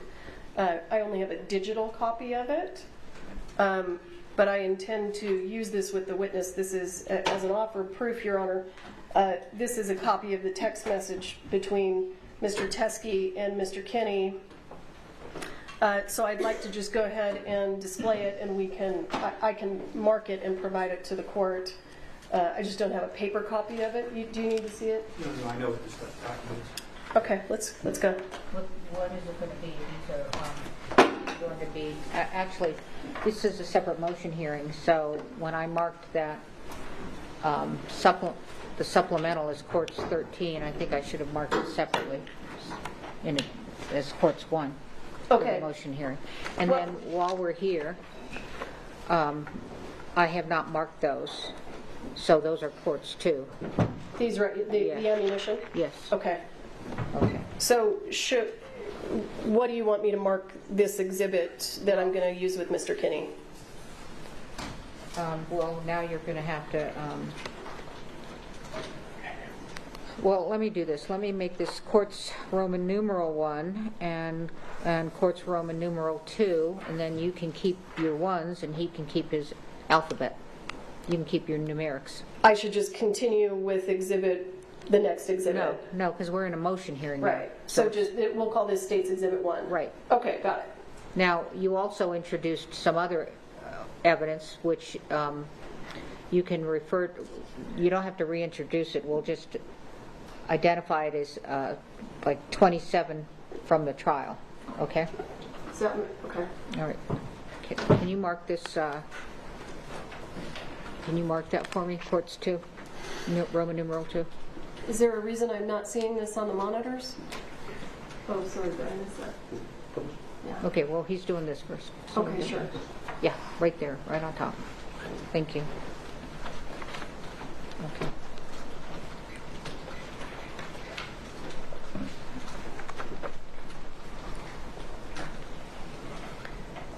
Do you see what's in front of you, sir? Video. Is this what? Tell us what we're looking at here, and if you can, and what we're looking at is going to be State's Exhibit 1 for the motion hearing. I'm enlarging it, and I'll move it away again. Can you see the date? Yeah, I can. Yeah. What is it? November 1, 2021. So tell us what we're looking at. What were the circumstances of this? This is once I had called Troy Teskey in the interview room at the Santa Fe County Sheriff's Office with Detective Hancock present. He was somewhere out and about, and he said he would be home in about 5 minutes or so. And at that point, I asked him if he had any of the reloads that Thale had owned for a number of years that a common friend of ours had manufactured for him. And I asked for samples. Hang on. Why would Troy Teskey have Thale Reed's ammunition? Troy used to store Thale's guns and ammunition for him at his home. Okay. So you ask Troy if he has any of the leftover reloads. Correct. And so is what we're looking at, the leftover reloads that you're asking about, did they go to 1883? They're the same reloads but they never cross paths once Thale leaves Bullhead City with the ammo can of 325. That are those reloads. These reloads are some of the ones that Thale left along with his guns for Troy Teske to store. So these never went to the set of 1883? Absolutely not. Definitely not a set. Okay, whatever. The cowboy training camp. Yeah. And did they ever go to you? No. Because they never went to you, were you ever able to intentionally or mistakenly provide them to the set of Rust? Definitely not. And they're not even, the brass primers are a dead giveaway for that which was not on Rust. And you bring me to my next question. Are you familiar with the way that the live rounds found on the set of Rust look? I am. Do they look like these? No. So let's look at the text exchange here at the bottom. Who's communicating? My text is in green, and Troy's is on the left side in black and white. So what does Troy say? Excuse me. Again, glasses are horrible. Sorry about this. Yeah, thank you. Just below the picture, Troy writes, I checked a bunch of the rounds. These are the 4 different types that I could find. And I reply, yep, it's evidence in the accidental death. And hang on, we're going to stop there. Why did you think this was evidence in the accidental death? Well, I think at that point, without having seen the evidence photos and knowing, the only thing I did see was Detective Hancock shared with me a black and white 8.5 by 11 piece of paper with some pictures on it, and I saw Starline brass, and it was the nickel primer Starline brass case, and I hadn't really connected the dots that the gentleman that loads these hasn't had nickel primers in 10, 12 years. How do you know that? Well, he says he only used Winchester primers. No. Did you speak to him? How do you know that? Yes, I did. Okay. Right after Hancock and I got done with this meeting, I called him because it dawned on me that it seemed unlikely that there would be 2 different color primers, and so I called the gentleman and I asked him, at what point, if you What gentleman? Don't use the word gentleman. We need names. Joe Swanson. Okay. Okay. So I called Joe Swanson. I asked him at what point, if he remembered making the reloads for Thale, which he did. I asked him which powders he might have used, and he gave me 2 options, and one of which was Trail Boss powder. And I asked him, I said, well, at what point would you switch between brass and nickel primers? And he said, I wouldn't. And I said, well, why? He said, well, because Winchester stopped making them 10, 12 years ago. Not making what? Nickel primers. Okay. So he only, if we look at all the evidence photos of all the blanks that Joe Swanson makes, you will not see a nickel primer in any of those blank rounds for the same reason. So you indicated to Mr. Teske on November 1st, 2021, this is evidence in the accidental death. And you're talking about this photograph. I am. And, well, the rounds. The rounds in the photograph. Yes. Have you learned a few things about the evidence in the case and the live rounds that were found on Rust since November 1st of 2021? Yes. Do you still believe that these are evidence in the accidental death? Definitely not. And then I see Mr. Teske responds and says, okay, and then what do you say? Can you zoom in? Thank you. Let me see. There you go. I reply, ugh, this sucks, but she's seriously trying to blame everyone else for her mistake. And what does he say? He replies, who is she, Hannah? ? And I reply, Hannah. And then you ask an important question. Read that to us. Yeah, November 3rd, 2021, I ask Troy Teske in text, did you see any rounds in either box with nickel primers? What's his response? He replies, no. Okay.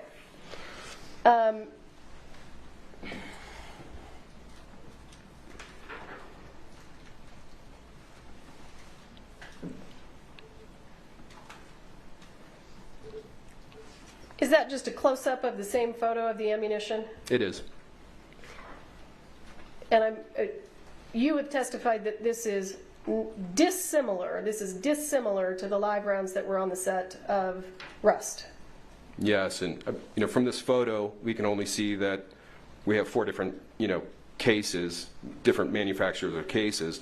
The brass primers are obviously a dead giveaway, but what we don't see on the inside is that the powder is different than Rust. The actual powder itself, as well as the projectiles, are different than what was found on Rust. So, Mr. Kinney,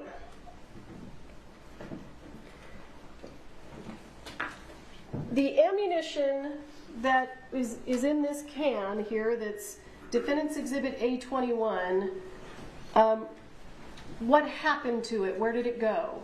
I'm not seeing an exhibit. I'm sorry. That's right. I can't switch back and forth that.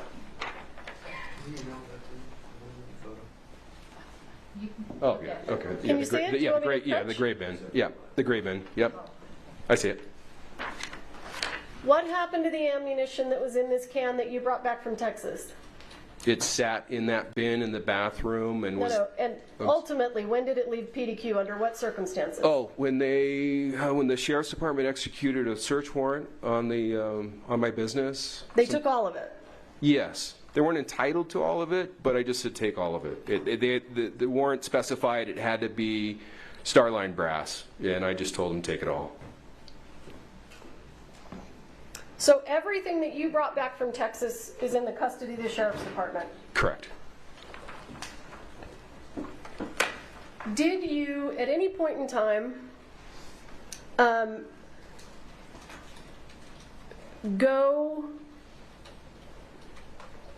did you ever exchange ammunition with Thel Reader Troy Teskey again after the death of Helena Hutchins? No. So any ammunition that would be in the possession of Mr. Teskey, is that anything that you have ever had possession of? No. No, I've only once received 45 Colt live ammunition from someone, and that was Thale, and that on our way headed to Texas. And I hadn't opened the can until we got to Texas. At some point in time, Mr. Kinney, did you have reason to believe that Mr. Reed and Mr. Teskey wanted to blame the introduction of the live rounds to the set of Rust on you? To varying degrees, yes. I wasn't, Thale definitely. And later on, Troy, it seemed palpable that they were trying to point the finger at me. Okay.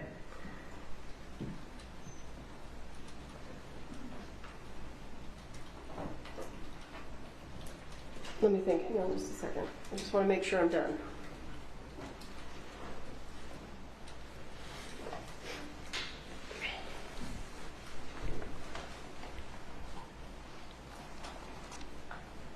How certain are you that you didn't provide any live rounds to the set of Rust?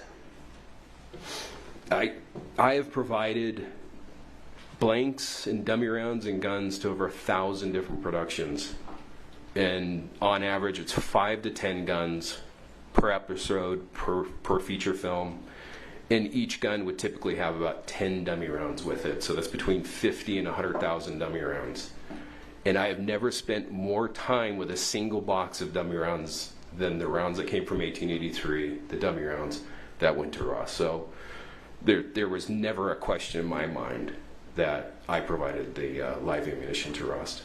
Okay. I'll pass this witness. And Mr. Spiro, is there an exhibit that you need me to provide? Just if you could email me that. The text message? Yeah. Sure. Thank you. Good afternoon. Good afternoon. So in the thousands of times you've provided ammunition to movie sets that you just told me about? Blanks and dummy rounds. I know. I apologize. That's all right. I'm not trying to use the word ammunition to get you. Gotcha. All right. In the thousands of times you've done that, that would mean... I'm sorry, Your Honor, Ms. Johnson's asking to approach.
Thousands of productions that you've...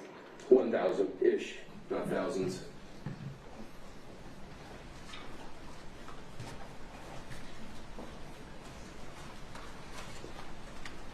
Okay. The 1,000 productions that you've... Oh, you said over 1,000 different productions. Feature films, episodics. Okay. 5 to 10 guns per episode per feature film. Or an episode. Each gun would typically have about 10 dummy rounds with it, so that's between 50 and 100,000 dummy rounds. Right? Yes. 5,000. Yeah, that's the math. Yeah. And you're telling this court that of all the dummy rounds, in all the productions, in all the years, these 50 were the ones that you checked the most. They required the most time because of the antiquing and because that, again, some of them had a muddy rattle. So there was no point in providing a dummy round that had a muddy rattle to set. That's the last thing you want to have happen. And so each one had to ring clearly with the number 2 lead shot inside of it. And of all the dummy rounds on all the sets, these ones had a muddy rattle. No. The ones that were excluded had a muddy rattle. I see. You provided 45 long Colt dummy rounds to the set of Russ, correct? Yes. And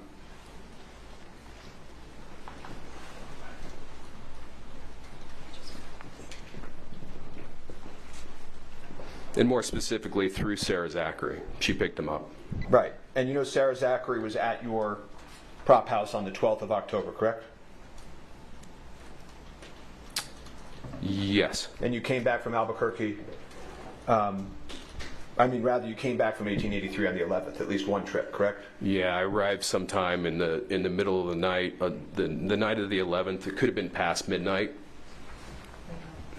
You've got to put it on, I think. Okay. Okay. I'm sorry. Thank you. what you want. You arrive the 11th. Night of the 11th. She comes the 12th. Yes. Shooting happens on the 21st. Yes. Russ needed 45 long Colt dummies. May have needed. Knew they were running short. Okay, they may have not needed it the most of all time, but they needed it, right? Possibly. You have already told this court that you had brought 45 long Colt rounds from the set of 1883, correct? The dummy rounds from the prop truck, yes. There were also live ammunition on 1883, correct? No. There was no live ammunition on the set of 1883? Not on the set of 1883, at the cowboy camp, just off the set of 1883. Not even close to anything that was filming. Okay, so not anywhere close to filming, not on the set, but at 1883's cowboy camp. The cowboy training camp for 1883, yes. Okay. Live, yes. And you brought some of those live rounds to PDQ, correct? Yes. The live 45 long Colt rounds to PDQ, correct? Yes. And you've told this court that when you brought them back, they were between 50 and 100, correct? Yes. Okay. And you provided 45 long Colts, again, you say dummies, I get it, to Sarah Zachary, correct? Correct. Those were Starline brass with nickel primers, correct? Yes. The invoice you provided to Sarah Zachary and the set of Rust had 200 listed as the amount that you provided, correct? I don't recall. Do you deny it? Sounds about right. It could be.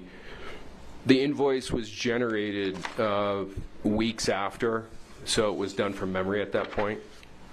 Okay. Have you been watching any of this trial? No, just the headlines, whatever comes on the news. Okay.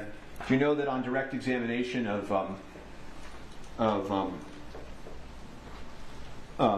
CST Popple, that this was entered into evidence, which is States 30? I haven't seen her at all during this trial. Well, eventually on cross-examination, it turned out that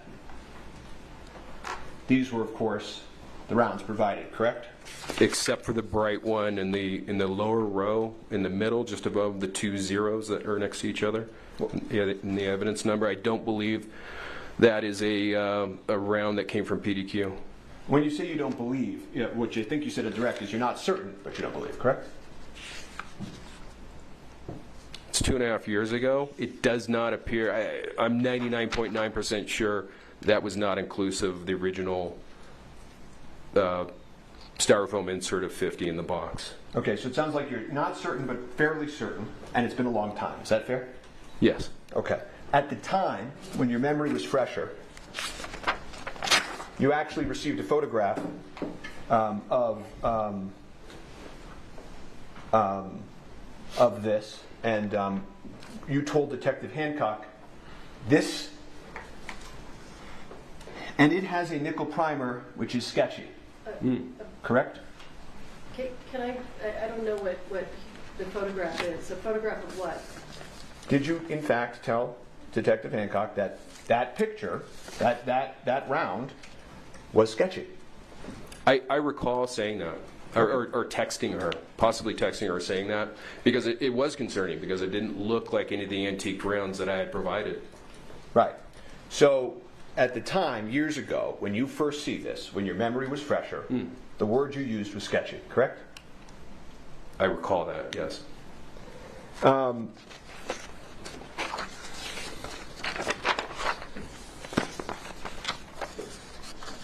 The incident happens on the 21st of October, and at 1:55 p.m. you receive a text message from Sarah Zachary telling you that this has occurred, correct? I think it wasn't telling me that it occurred, it just said emergency in all caps. And you called her, right? I did. I missed a call from her, received the text. I think I said I'd call her back, and I did. Okay. Within just a minute or two. And between the time you provided, whatever it is that you provided to Rust, and the moment you get that emergency text, isn't it fair to say you're not sitting around, daydreaming and wondering and thinking about each round you provided and whatever you provided to the set? You do this for a living. You do it lots of times, right? That's correct, yeah. But the moment that happens, right, things changed, didn't they? What changed? Well, Miss Hutchins died, right? I wasn't aware of that till hours later. You spoke to Miss Zachary 5 times that night, right? I don't recall. Probably. Ms. Zachary, you know, had the shell casing, right, at one point that evening? No, I don't recall that. You don't recall that? No, that she said she held the spent case from the gun. I don't recall that. Sarah Zachary threw out some of the evidence, correct? I had heard that months and months afterwards, that she had thrown out dummy rounds from Jensen Ackles' gun. Months and months? I believe so. Sure about that? Fairly. It's been a long time.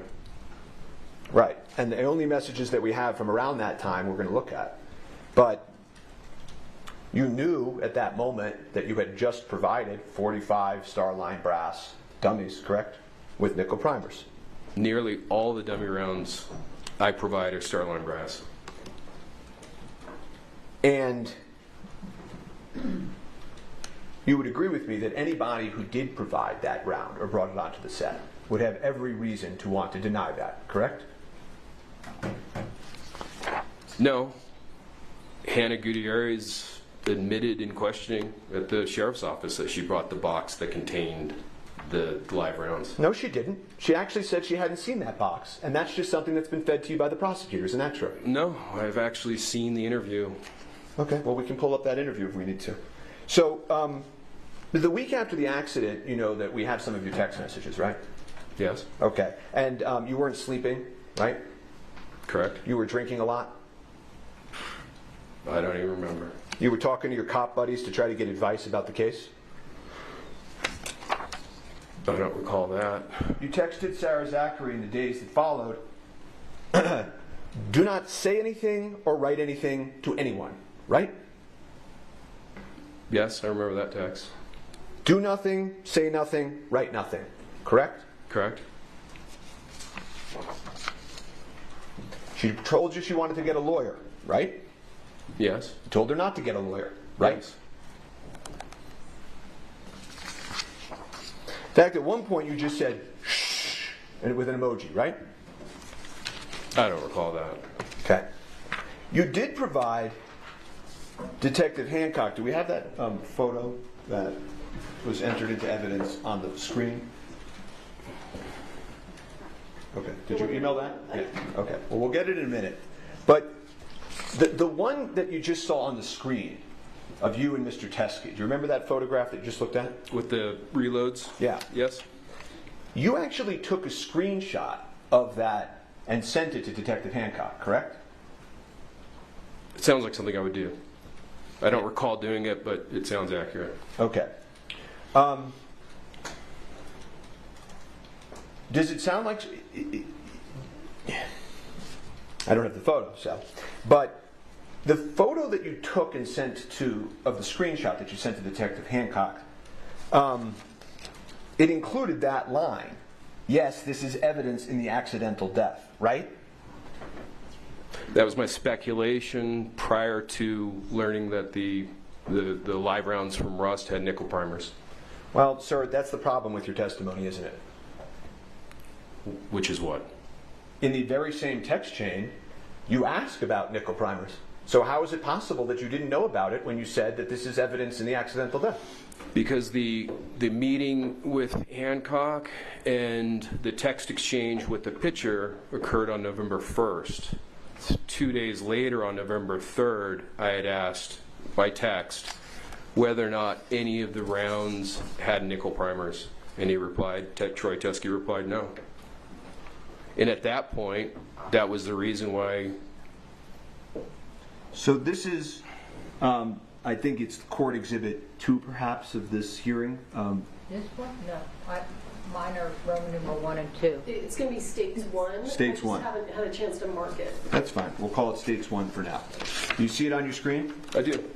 Okay. And you say, yep, it's evidence in the accidental death, correct? That's on November 1st, yes. Correct. That's what you wrote, sir, right? On November 1st, yes. Okay. And you didn't say anything about speculating, did you? No. Okay, but when you screenshot this to Detective Hancock, which I'm going to talk about in a minute, let me ask you, after he says, okay, you say, this sucks, but she's seriously trying to blame everyone else for her mistake, correct? Yes, that's what it says. Okay, so it's, this sucks, but she's trying to blame everybody else, right? Yes. This sucks that it comes from the same batch, but it's really her fault because she loaded into the weapon, right? Well, first off, I pronounced that ugh. And then what was the second part of your question? But it's her fault because she loaded it into the weapon, correct? Certainly. And you said that over and over again as you continue to meet with law enforcement, that whatever happened here, it's her fault, she loaded it, correct? Well, certainly she's responsible for loading a live round into a gun on a movie set. How come when you provided the screenshot, this is defense 1 for the hearing, how come when you provided Defense A, sorry, Your Honor. How come when you provided the screenshot of the text message to Detective Hancock, you left out the, this sucks? But seriously, she's trying to blame everyone else for her mistake. If you put that back up, I think you'll see that the digital keyboard is in the way of whatever's underneath it. I see. And is there something with your phone where you can't take multiple screenshots and just go further down like you did 10 other times in this case? That's a picture of a picture. I understand that, but I'm asking you. That's... Why didn't you provide the message of, this sucks? I did, and what I'm saying to you is that when you take a picture of a phone with a keyboard up, it's going to block the lower half of the message. Okay, so on November 1st, you agreed to an interview with Detective Hancock, correct? Sounds about right. Yeah. No other officers? Yeah, November 1st, yeah. No other officers were present, correct? It was just Hancock in the interview room, correct? And you talked about your phone call that you made with Troy Teskey, right? I did it in front of her. No, I know. You were very, very cooperative, correct? I thought so. I don't think you mentioned on direct examination, but tell me if I'm wrong. You also made a phone call to Joe Swanson in front of Detective Hancock. I don't recall it being in front of Hancock. It was as I was driving away, and it dawned on me that I kept on seeing brass and nickel, and it didn't wash with me. It didn't make sense. Joe Swanson and the original batch of the ammunition was very much on your mind. Fair? Of the reloads, yeah, I was fairly confident that somehow some of that reloaded ammunition came in through a piece of leather, or Hannah had been gotten hold of some of it, been shooting it, commingled it with dummy rounds. I was concerned that it was going to be a Joe Swanson reload. It turns out you actually made the call to Joe Swanson within earshot of the police recording equipment. And you asked Mr. Swanson about the green ammo can. I don't recall that. Okay. And you then said,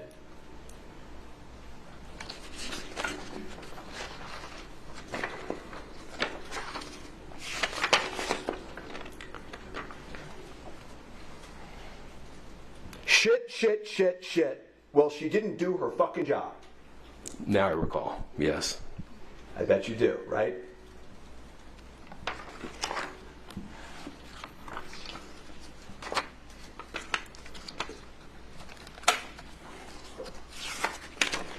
And the she who didn't do her fucking job was the armorer, right? Correct. And the shit is the commingled rounds, isn't it? Well, I think the shit was a concern that Swanson was going to get dragged into this, and it was going to have been some of his reloads that caused the death and injury. Oh, the exclaiming of the shit was your concern for Joe? I think it's a collective. I mean, there's 4 of them there. There's a lot of shit. So some of the shit Some of the shits were for everybody that had ever touched the commingled round. Yeah, the whole thing is awful. Okay. Can we agree that you didn't intentionally provide live ammunition to the set of Rust? We can agree that it didn't at all. Okay. Well, we can't actually agree to that. Okay. And by the way, that's November 1st. November 30th, okay, a month later, the police come knocking with a search warrant, right? Yes. Just like you were there at the truck search, you were there at the PDQ warrant search, right? I was on a connector flight from Phoenix.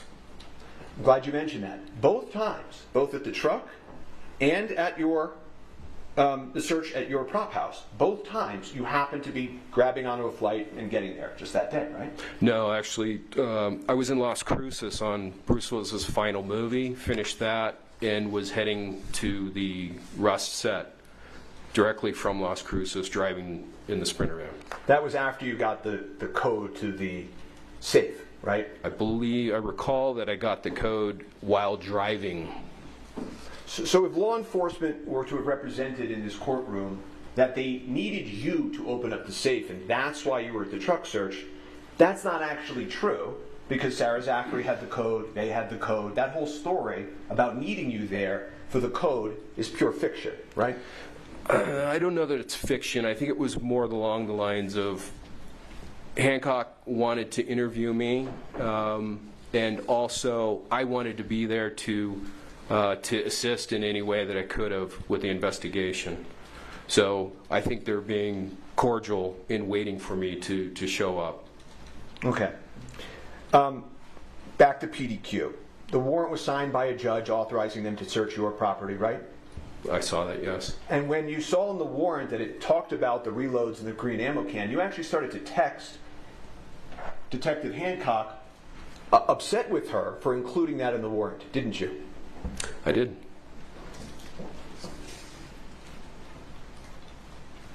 You had video surveillance at PDQ, correct? There was. I don't recall exactly at what point the camera overrode itself. Well, that wasn't my question. My question was just you had surveillance footage at PDQ. In fact, in the... Yeah, but excuse me. If the footage has been overwritten, then I don't have it.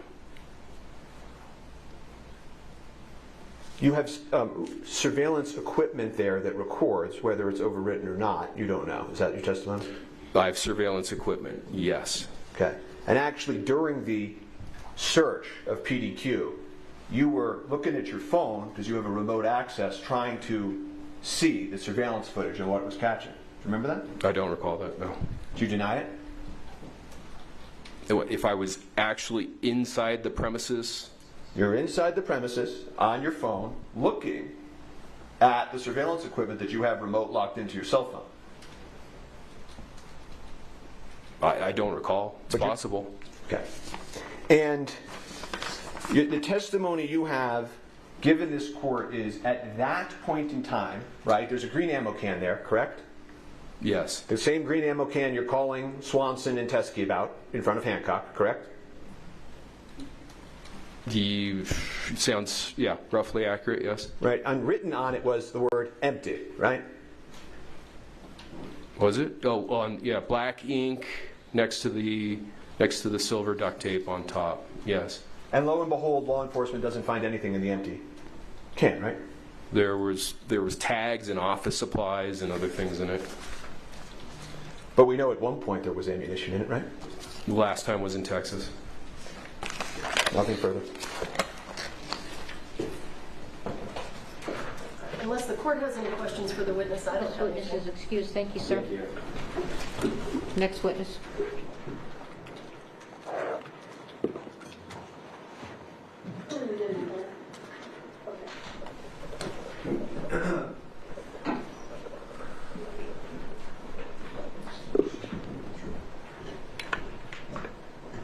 Thank you.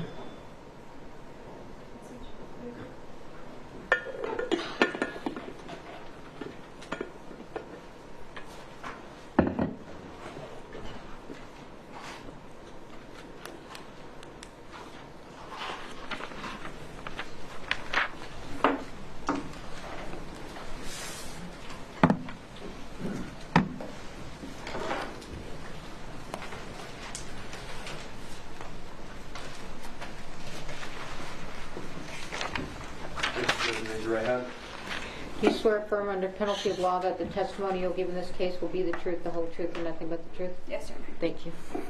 Have a seat, talk into the microphone.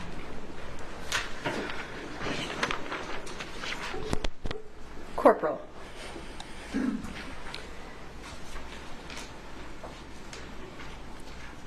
On November 1st of 2021, did you have a meeting with Seth Kinney?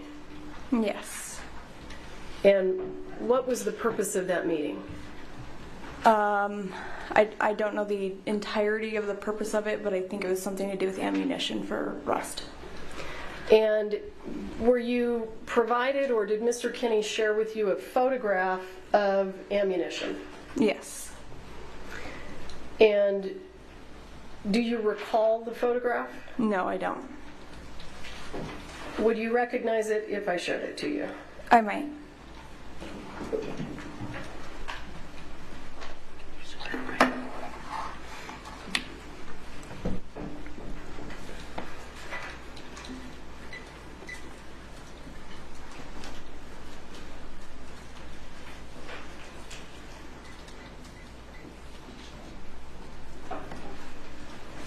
Does that look familiar? Not entirely, no. Okay, let me show you something else. Would it refresh your memory if you saw the text exchange between Mr. Kinney and Mr. Teskey? Yes.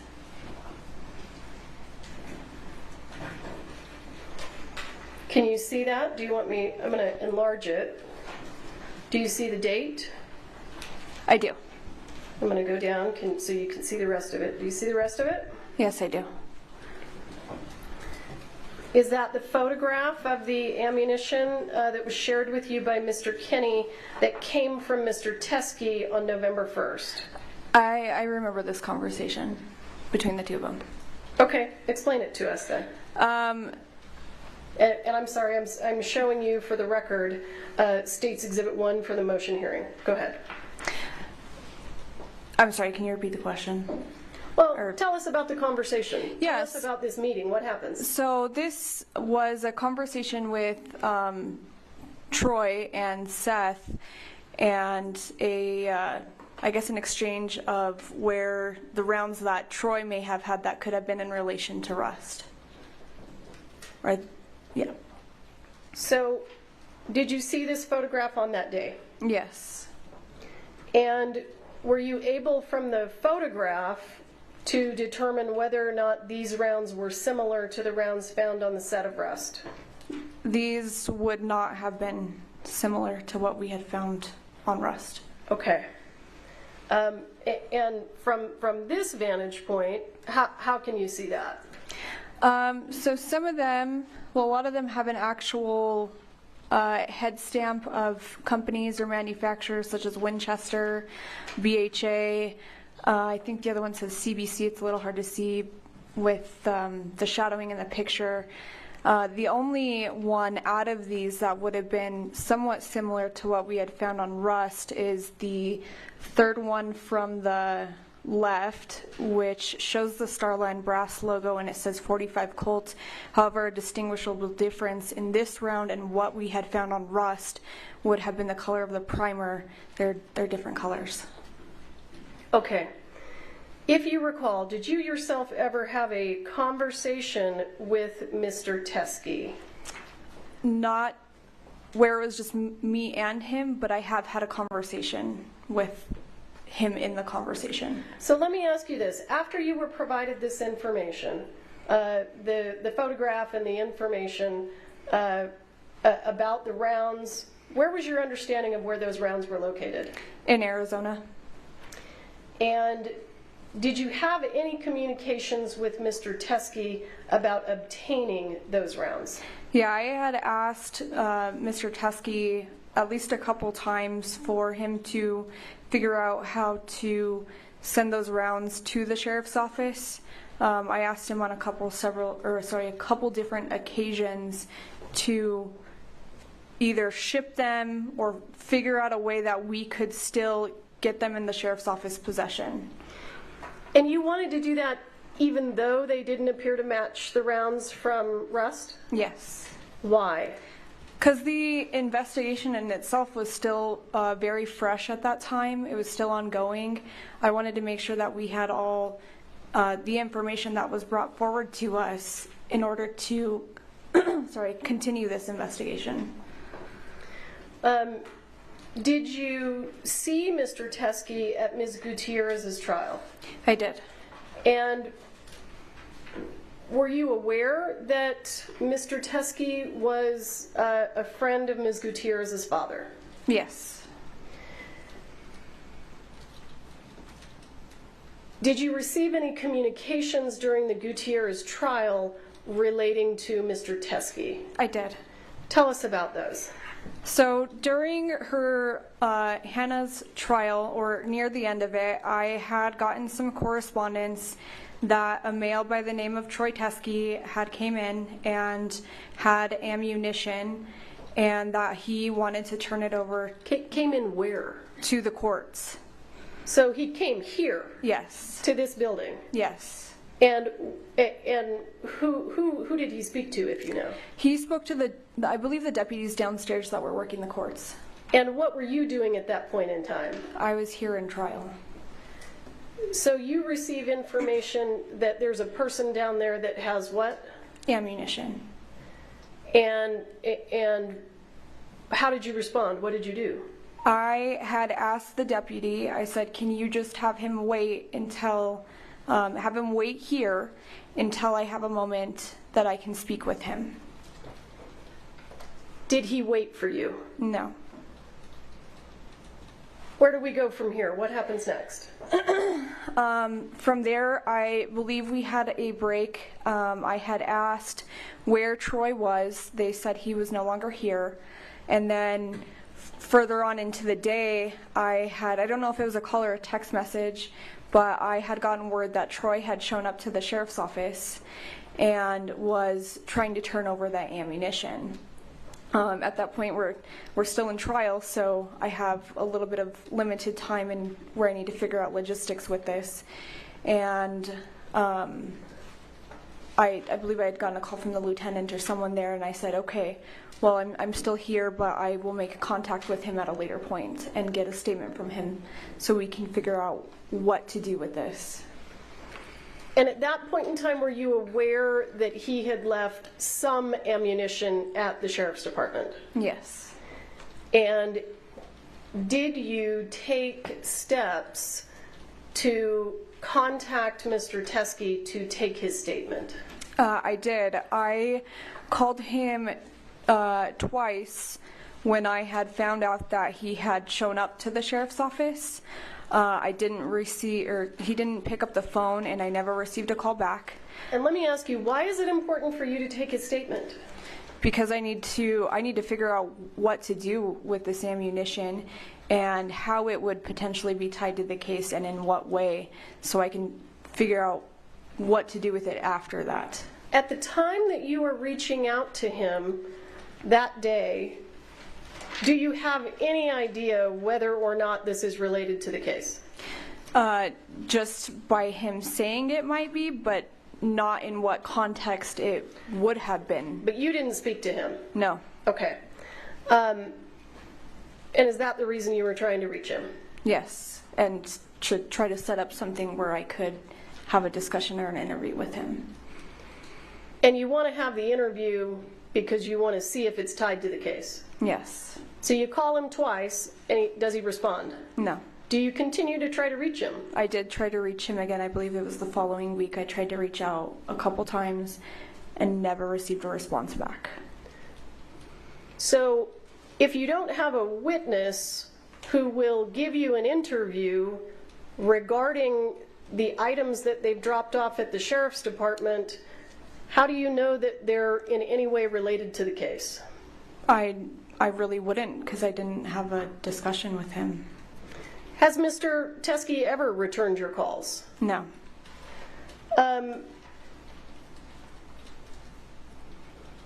Did you...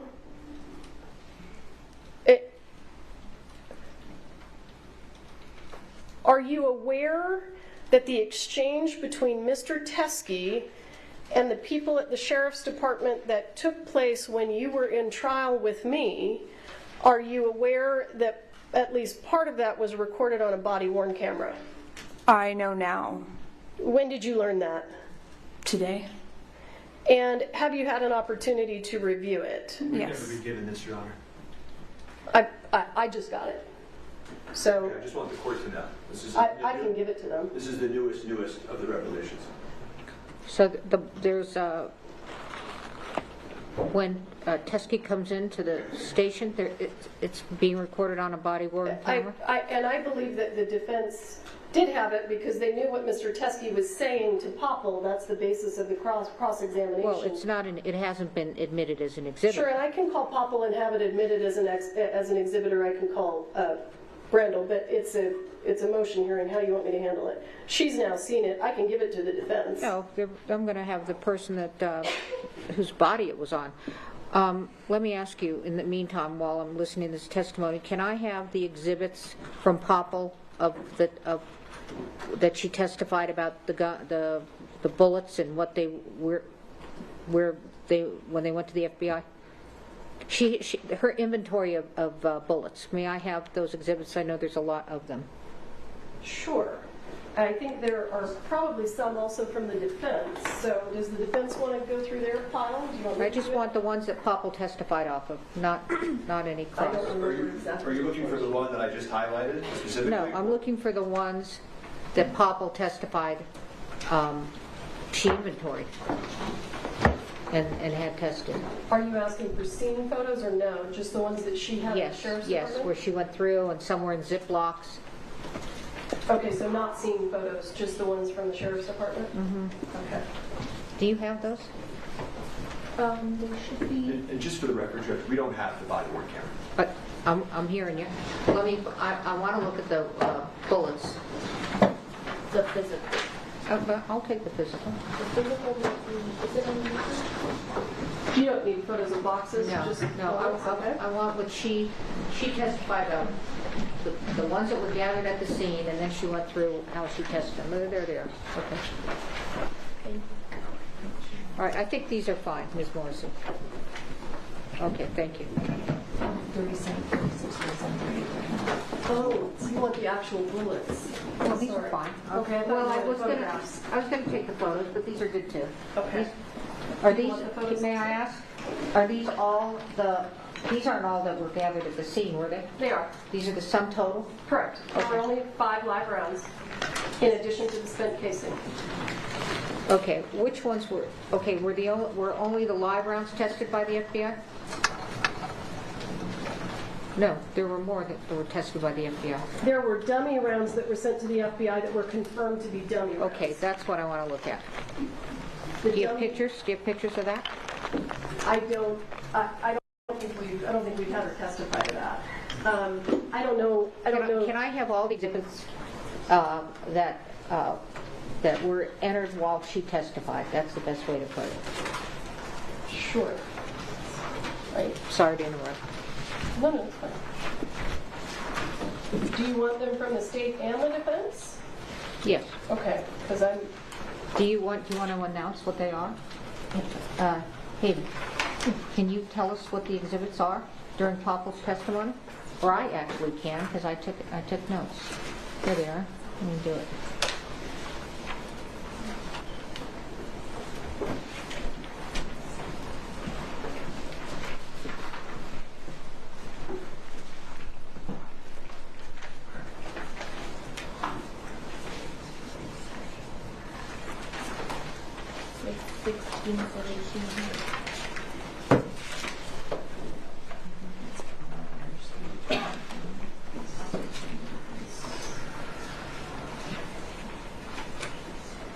Hang on.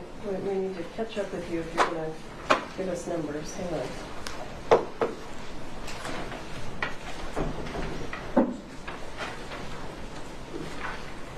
All right. Do you want me to tell you what they are? I think Brian next to me has them. I'm just trying to get there. So I don't want you to list them off to me yet. Well, it's just 15 through 21. And I'm looking to start here at 15. I'm not finding 15, so give me just a minute. I've got 18 set aside, I've got 17 set aside, 15, 16. What was the other one? That's 15, 16, 17, and 18. Okay. And then 20, 21, 23. Okay, slow down, because it's, if you would, please.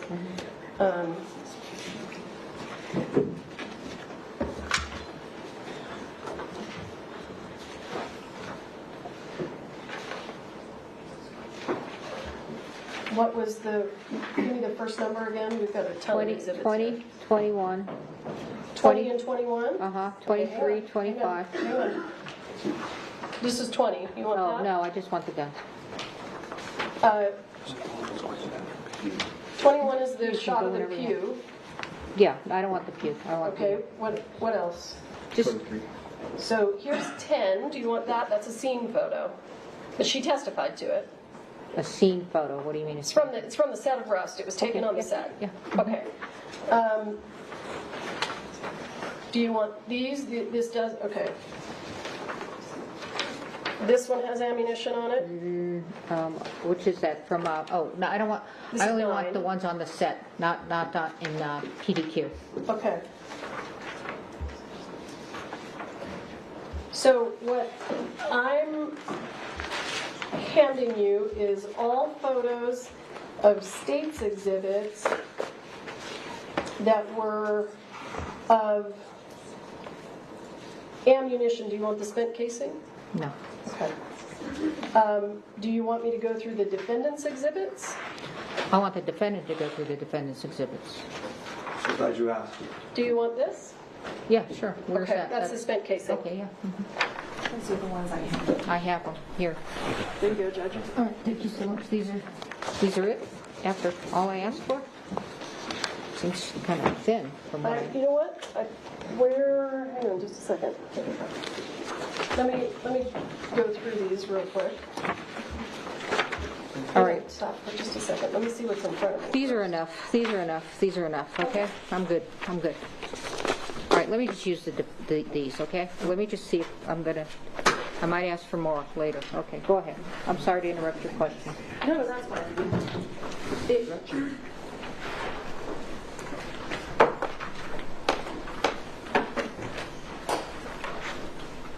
Due to Mr. Teskey's refusal to speak to you, were you ever able to tie the items that he dropped off at the Sheriff's Department to the set of Rust? No. Given that this is a motion hearing, and if the court wants me to do this a different way, please tell me. Over the lunch break, were we able to obtain the video and watch it? Yes. Did you hear what Mr. Teskey said in the video regarding whether or not these came from the set of Rust? He said that they were not from the set. That's what he said on the video? Yes. Okay. And I'm happy to get... He can't cross-examine off of this. Sure, and I can get it to him. Well, you are going to give it to him, and this testimony, he can call her back up if he wants. Absolutely. Sure. I'll pass the witness. All right, I have some questions. Can you put back on that video of the text that Seth Penny got from Teskey?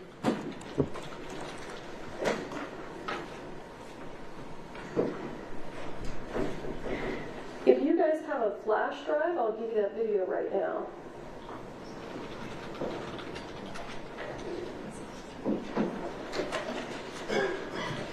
And can you blow that up? You want the top or the bottom? The top. Okay. All right, I'm going to ask some questions. Sure.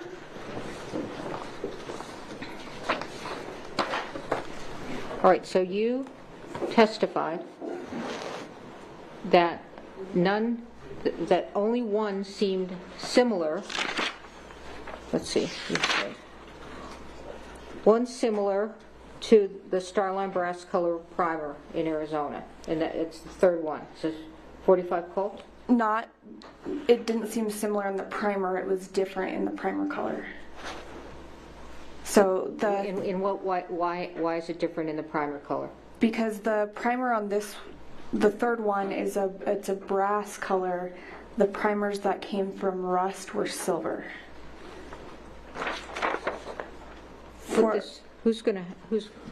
These are, you counsel, you need to come up.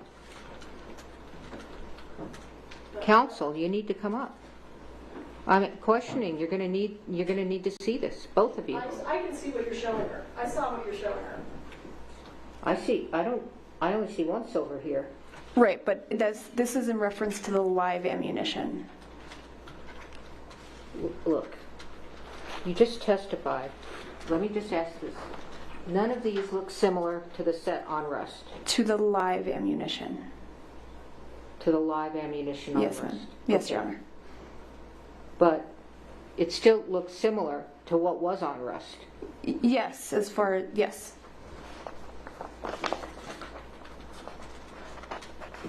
It looks similar to these on Rust. For the dummies, yes. Yes, it looks similar to dummies on Rust. Dummies, but not live. Okay, I understand your distinction on live. But they still look similar. That one, the third one from the left, still looks similar to dummies on Rust. Yes. All right, thank you. Can I proceed, John? Yes.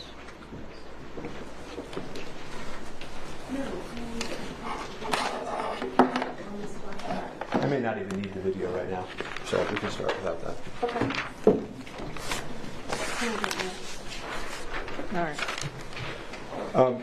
Good afternoon, Corporal. Afternoon. When you started investigating this case, you were investigating this concept of sabotage, that there could have been an intentional live bullet placed onto the set. Do you remember that? Not originally, but later on, yes. Okay, and obviously if somebody... I missed the question. Let me just ask it. Sure. So they're not similar to the live rounds. That was not similar to the live rounds, but they were similar to the dummies on Rust. That's correct. Okay, and the dummies on Rust were tested with the live ammo by the FBI? Yes, some of the dummies were sent. Some of the dummies that look like that one on the phone?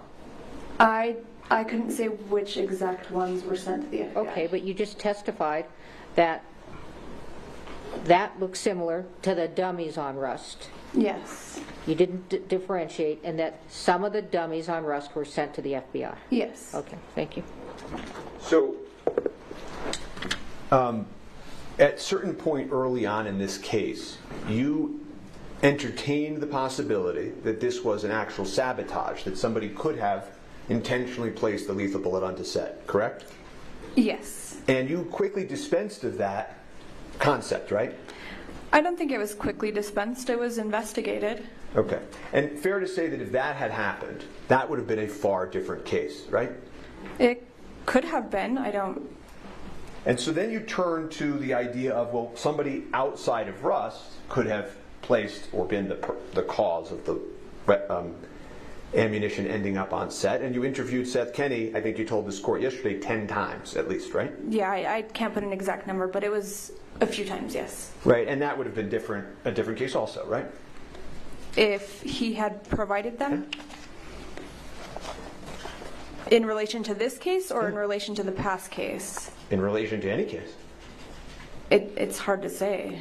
Well, you were here for investigator, I'm going to do this again, CST Popple's testimony yesterday, weren't you? Yes. And you've had an opportunity to view the 45 Starline brass that came out of this package today, correct? No. You haven't looked at it yet? No. Okay. She was excluded as a witness, I think. And are you aware, as you sit here, that there was 45 long Colt Starline brass nickel in the courtroom today from CST Popple? I just found that out today. Okay. So, you were here for this testimony in this courtroom.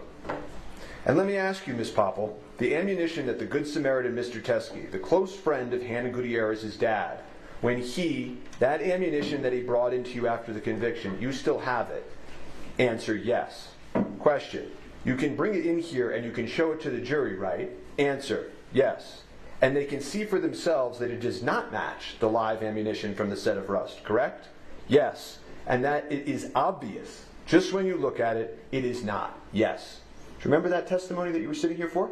Yes, I do. And that turns out to be completely false, doesn't it? You're correct. Mr. Kenny was just here. Did you see him in the hallway? I saw him in passing, yes.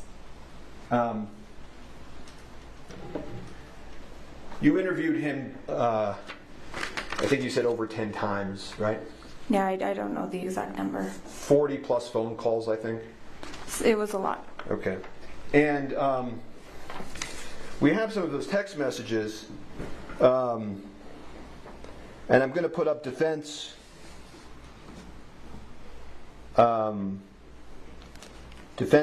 B.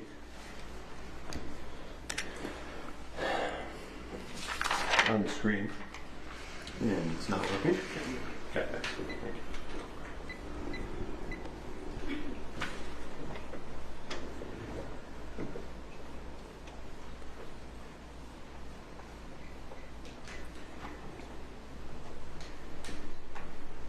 Okay. And you see at the top, this is a screenshot that he's sending you, right? Yes. And you see it ends with, yup, it's evidence. Yep, it's evidence in the accidental death, right? Yeah, I can see that. Okay. And he does not include the ugh, this sucks when he sends it to you, right? You don't see any ugh, this sucks on this, do you? No. It talks about how it looks like it's been reloaded. And that's him telling you that, right? Sorry, let me just read it really quick. Sure. Okay. And you ask a very interesting question, Corporal, that sounds a lot like the question the court just asked you. You ask, do you think it could have come from the same batch since it's a different color? Right? Yes. And he says, in writing, in no uncertain terms, I thought the same thing regarding the primer, but Joe has been known to mix different color primers and blanks. So no, still highly likely that it's from the same batch. Did I read that right? Yes. And you had that information in the month following the incident, correct? Yes. Okay. So we're going to fast forward. I'm not going to go through the Seth Kenny story with you today, okay? Okay.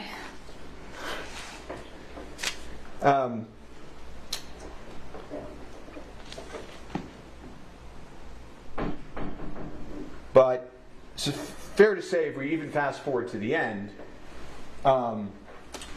Teskey comes in, and you had known Mr. Teskey's name because Seth Kenny had called him in front of you, right? Yes. And Seth Kenny's name came up, withdraw. Troy Teskey's name came up several times because Seth Kenny brought him up several times, right? Yes. In relation to the idea that the same batch of rounds from 1883 had at different points and different quantities touched Joel Swanson, Troy Teskey, Seth Kenny, right? They were all involved. I don't know if it was in relation to 1883 or where it originated from exactly, but that it might be related, might be. And that they would talk about in front of you on speakerphone the green ammo can that had leftover ammunition, correct? Maybe, I'm not too sure. Well, you're not denying that, are you? No, I'm not. Okay, and in fact, when you went to search PDQ, in the warrant that you put in front of a court to get access to PDQ, you wrote into that warrant that you needed to find the green ammo can, correct? I did. And the reason that you needed to find the green ammo can, as you explained in the warrant, was because there may be live ammunition on it that matched the round that struck Miss Hutchins, correct? Yes, that was what where that originated from was from Thel. Well, but you see, I knew you were going to do that. It's not the only place it originated from. It also came up with Mr. Teskey and Mr. Swanson in front of you on November 1st when Mr. Kenny found out and said, shit, shit, shit, but it's her fucking fault, right? He said that a lot. He said that exact phrase? Shit, shit, shit, shit, but it's her fucking fault? He said that a lot? Yeah. Did you grow suspicious of Mr. Kenny if he kept saying that? No. Oh, okay. So, in any event, you knew that Mr. Teskey was at least somewhat involved because when you're interviewing Mr. Kenny, he's calling him in front of you, correct? Yes. Sending you screenshots of messages with him, correct? Yes. Mr. Teskey showed up here, according to you, at the Hannah Gutierrez retrial, correct? Yes. And Mr. Teskey then walked into the police precinct with ammunition that he claims and says is matching to the ammunition that struck Miss Hutchins, right? I don't think he ever made the statement it was matching. Well, that's really for law enforcement and the FBI to decide, isn't it? Which would have been investigated if he would have answered a phone call or returned a phone call. Okay, and I know we're going to get to that, don't worry. But wasn't the first excuse you gave, Corporal. The first thing you said when this came up on direct examination was that you didn't know it was related to this case. Do you remember testifying to that on direct? How would I have known if I wasn't given an opportunity to talk to him myself? You would have no way of knowing that the man who was on speakerphone with you talking to Seth Kennedy, the man whose screenshots you received, the man who showed up at the Hannah Gutierrez retrial, the man who walked into your precinct talking about the Rust movie, you would have no way of knowing that it was related to Rust? I would have need to come to the conclusion myself that it could have been tied back to Rust. There's been many people throughout this investigation that state that they have evidence or testimony to give that wasn't in relation to what I was doing. Uh-huh. So is there other evidence in this case that has this quantum of proof that you have hidden from the defense? I don't think I've hidden anything. Is there any other evidence in this case that you think this court should be aware of, that you're aware of, Corporal Hancock? No. And when Mr. Teskey came in, he stated that he believed it was from the same batch of ammunition that was located at Seth Kenny's warehouse in Albuquerque, correct? When he came in? To the precinct. So sorry, I just want to understand this. Mm-hmm. You're saying that Troy Teskey made the statement to law enforcement that the ammunition matched Rust? Correct. Where is that statement coming from? In your own police report. Okay. I'm reading it. Okay, so that's not my police report. I didn't say it was your police report. You just said it was. No, I said in the police report. Just as a point of clarification, can we... Is this an objection or is she just talking? Yeah, you got to have an objection, okay? I said no running things. Speak. My request is that we correct the record with regard to Mr. Spira's... That is not an objection. Okay. What is your objection? I want to correct the record that one word. I'm showing you your police report. He's corrected himself. A police report.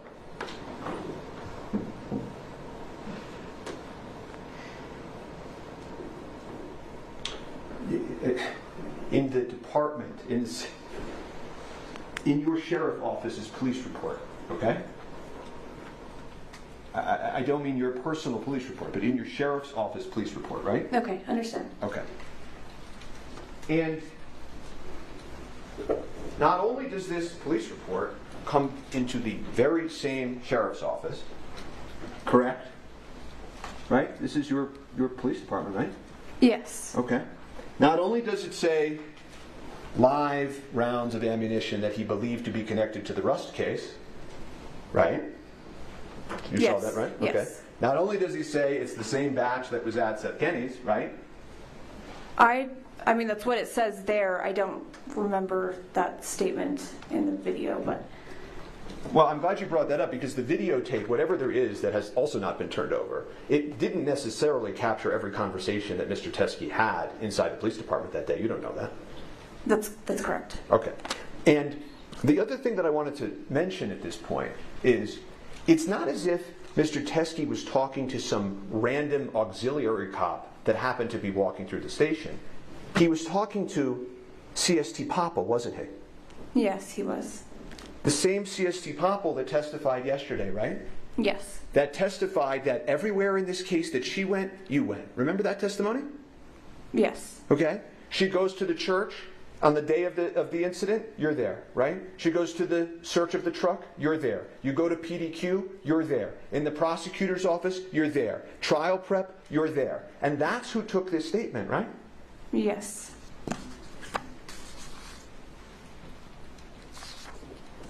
You know, there's hundreds of items inventoried in this case, right? Yes. Every time you inventory an item in this case, there's no matching witness statement, right? No. Right? You pick up there's dozens of items, dozens and dozens of items that you all inventoried in this case that have no matching corresponding witness statement, right?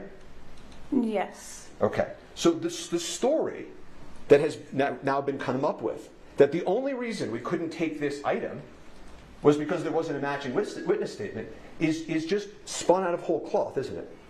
I don't think your statement's entirely correct. You said the reason why we couldn't take this item, which we did take the item. You took the item, but you took it and put it in a different box than the rest of the items in the Rust case, correct? Well, I don't think they're all... I mean, I'm not the evidence technician, so I don't know how... Well, you know this wasn't placed and designated as a Rust evidentiary matter. It was kept and vouchered, as you heard yesterday, under a completely separate identification number, correct? A different case number. Right? Yes. Unlike the hundreds and hundreds of other items that were collected in this case from a variety of sources, correct? That's correct. Okay, and a lot of those items were like random, irrelevant, tangential things that all went into CST Popple's inventory in this case, right? I think all those items were collected on scenes through search warrants or through somebody that gave them to us that we could have had a conversation with. And I could be able to relate what that item was and how it may have been related to Rust. There was no way to relate this item to Rust, and the guys in your precinct telling you this is related to Rust, and you had spoken to him on speakerphone and you had gotten those text messages. There's no way to relate it? Again, I didn't get a statement from him when he's dropping off this ammunition and didn't see it because I wasn't there when he was dropping the ammunition off. Well, your colleagues got a statement, didn't they? Yes. Right? It's not like he didn't give a statement that day. He sat in the precinct and met in a room with your colleagues and did give a full statement. So that wasn't true either, right? I didn't know that until today, that he had sat down with someone. Okay, but now that you know that, now that you know that he gave a full witness statement, the story that the only reason that law enforcement couldn't possibly dream up a way to connect this to Rust and put it with the rest of the evidence doesn't work anymore, does it? Because he did give a statement, right? I'm not going to agree with that because he said it didn't come from the set. Well, so you keep saying that, but he's not. The point of this isn't that he literally snuck onto the set and took it back, right? The point is that he had the matching ammunition so that we could understand the source of the lethal round, right? But again, I didn't know he had matching ammunition. Well, but your colleagues did. Again, that wasn't something that was told to me. I understand your testimony, but given that all of the things we've just discussed about, wouldn't you agree with me that if law enforcement were to come into this court and say the only reason we couldn't possibly connect this to Rust was because he didn't give a witness statement, that doesn't work if he did give a witness statement? True?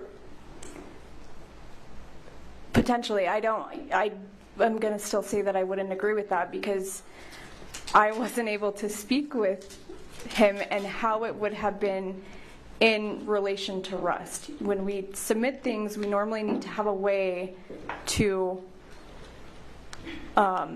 describe to the lab the reason for the testing. We're going to jump to testing now? Okay, well, maybe not testing, but... Overruled.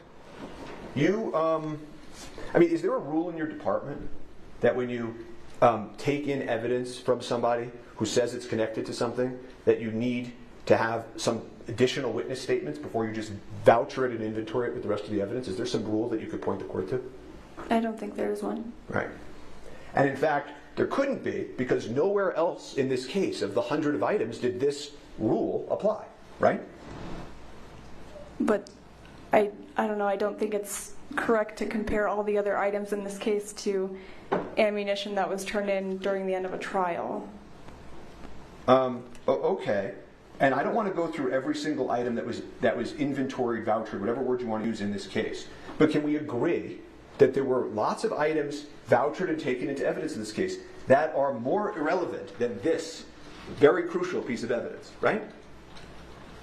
I would say that there were items taken in that were irrelevant to maybe trials and all of that, but I can't say how relevant this is if I don't know the origination of where it came from. And the real reason that you didn't inventory this with rust evidence is because this harmed and jeopardized law enforcement's case, didn't it? No, I wouldn't say it either way. Okay. Well, you then told the court, right, so we've worked through a few of these things. One, first you said you didn't know how it was connected. Then you said nobody interviewed him, couldn't connect it. And then you said to this court that you followed up with Mr. Teskey, right? Yes. Okay. And when you follow up in cases, right, and have all your police reports, you write down in a police report, you know, attempted to contact manager Chi Ho, returned my call, missed his call, voice message, right, in your police reports, right? In mine? That's not mine. In law, I shouldn't keep using the word yours. In the Santa Fe Sheriff's Office, when you all reach out to witnesses, there are often case supplemental reports indicating an attempt to contact someone, correct? It's not a requirement. Okay, did I ask you if it was a requirement? And I'm just answering your question as to, I don't have to say every day and every time I tried to contact somebody.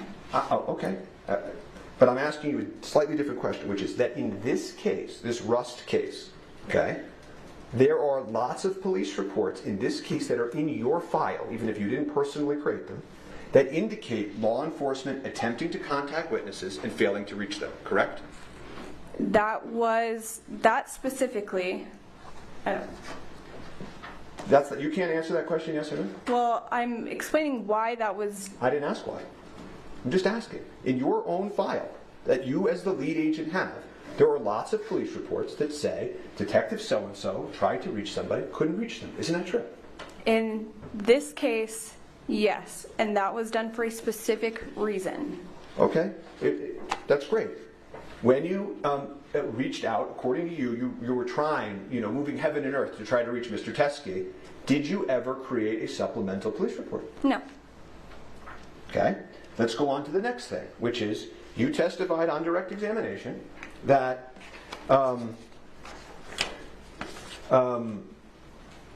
you then, in the weeks, months, whatever that followed, you attempted to reach Mr. Teskey, correct? Yes. Have you reviewed your phone records? For which ones? Are you sure you did that? She asked you a question. I'm asking for which phone. Well, which do you have multiple phone numbers? Yes. Okay. I know the cell phone number that you've given out in this case, because we have those. Mm-hmm. Right? Did you use that cell phone to contact Mr. Teskey? I don't know exactly which phone that I used, no. Okay. Did you use the desk phone? I don't know exactly which phone that I used. Okay, well, there's no phone messages or calls to Mr. Teskey from the cell phone that you used when you were conducting the rest of your law enforcement in this case, or the precinct, when you claimed to this court that you called? Yes, I did call him. No, but I'm asking you a different. Well, let me ask this. Well, what you don't know what phone you called from? No, I don't. Okay. Well, there are no calls from you and your cell phone that you used for everything else in this case to Mr. Teskey during the weeks that you claimed you were trying to reach him. Do you know that? Okay, so that's my cell phone? Yeah. Okay. Okay. There's also no phone calls in the days and weeks that you claimed you were trying to reach him from the Santa Fe Sheriff's Office, the 505-428-3700 number. Okay? That's our dispatch number. Oh, okay. There's no messages from any Santa Fe Police Department's phone in his phone records during that time period that you claimed you were trying to reach him. Yeah, but if I call, it's more than likely not going to come up from a no-caller ID. That's a no-caller ID situation? Yeah. Okay. All right. I would like to see the body-worn camera at some time if that's even necessary for this proceeding, and I have no further questions for this witness. The court has some follow-up questions. So, on testimony, I don't know which one, who asked it, but anyway, you understood that Troy Teskey came over to the court and the deputies told him to wait for you, and that when you came down, he was gone. Correct? Yes. Okay. I don't know if exactly when I came down, but when I was looking for him, I was told he had left. All right. And at that point, you were aware it was Troy Teskey? Yes. Okay. So then you find out that because he couldn't, well, assuming he couldn't reach you here, he went over to the sheriff's office, right? Yes, ma'am. And when you say today that he did not, he said these weren't from Rust, that's from you reviewing the lapel camera, correct? That they were not from the set. The set, and that's from reviewing the lapel camera, correct? Yes, ma'am. Okay, and you just reviewed that today. You didn't review it before. That's correct. All right. So when you find out, I assume from Popple, that he was over there and he dropped off the ammo, right? Yeah. I'm not exactly sure who told me, but... Okay. You can't confirm or deny that, well, you didn't know that he said it wasn't from the Rust set. In fact, the report says that he says it was from the Rust set, correct? Right, which I had just reviewed today as well. Right. Yes. But when Popple when you were advised that Troy was there or was there, your understanding was that he was claiming it was from the Rust set. I wouldn't say it was from the set, but it could be in relation to Rust. Okay, so he told Popple it was related to Rust. Yes. Okay. And you didn't go over to the sheriff's office and look at the ammo? No. I was here. Well, I understand you were here, but you didn't you said, well, Hannah Gutierrez's trial was over, which I took to mean that it wasn't pressing, but this case was ongoing at that time. Yes.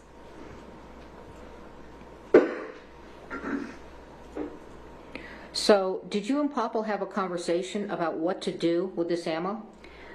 To my understanding, it was going to be put in evidence. Which evidence? At the sheriff's office. The Rust evidence? No. Why not? Just as far in our evidence section in the sheriff's office. And why was that determination made? As to why who it made was... it? Let me ask you, who made it? These were discussions that were had with myself, with the supervisors at that time, and then with the prosecutors. Were you the lead investigator? Yes. Okay. And you said, and with the prosecutors? Yes, ma'am. Okay, so you all had discussions about what to do with what he dropped off? Yes. And you all agreed to put it in this separate file? Yes. Thank you.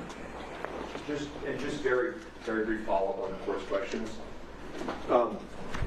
The defense requested, both through you and the prosecutors, to see all of the ammunition in this case, right? Yes. Okay. And obviously, and I know it's obvious, but I want to make sure it's in the record, we were not ever shown that, correct?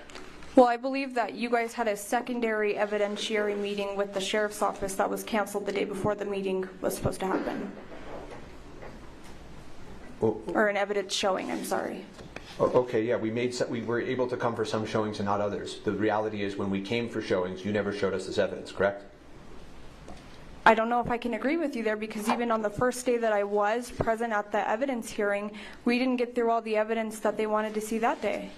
I don't have any more questions for this witness. Let me ask you something. If Ms. Popple said it was not in the evidence viewing, would you disagree with her?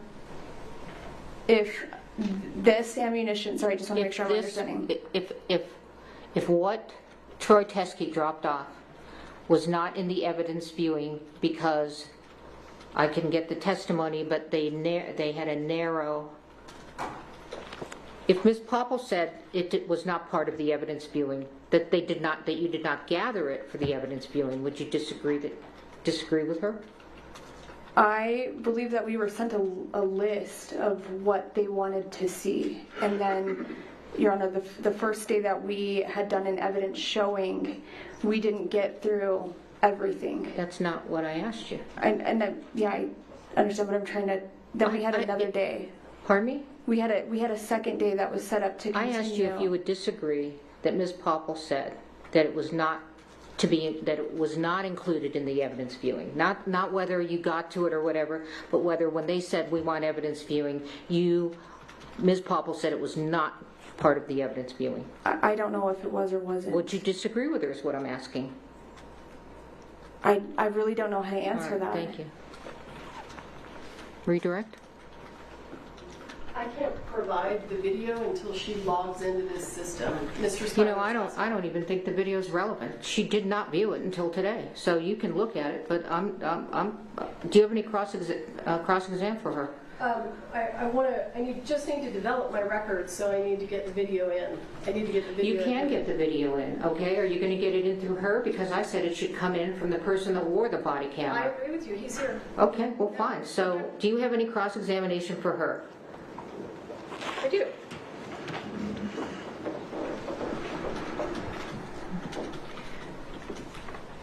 Corporal, as you sit here today, do you have any reason to believe that the ammunition that was provided by Mr. Teskey came from the set of Rust?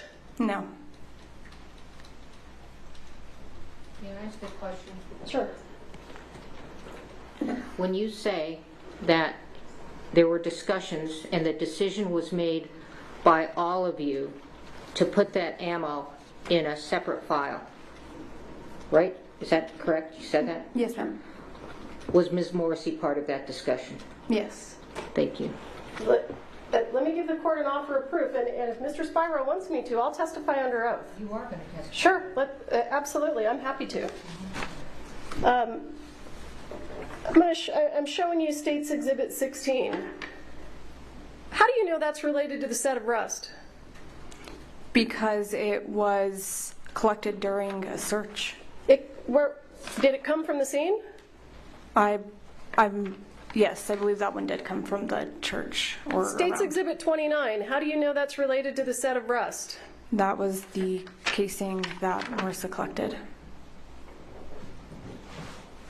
State's Exhibit 10. How do you know that's related to the set of Rust? Collected.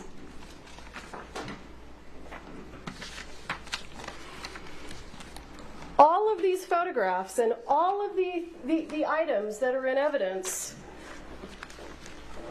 how do you know they're related to the set of Rust? Because we got them from Rust, or during the investigation or some part of the investigation. How do you know these rounds were in any way related to the set of Rust? I don't. Okay. Let's bring in Brandel, if that's his. Are you finished? Yes, I'm sorry. I apologize. Witness is excused. Thank you.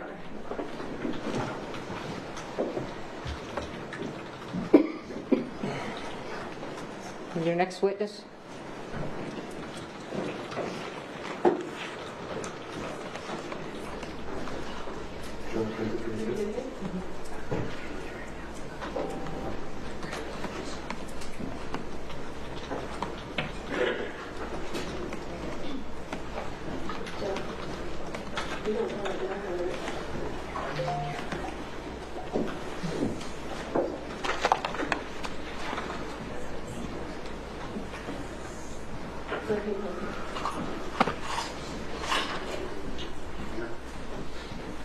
Basic judge, raise your right hand.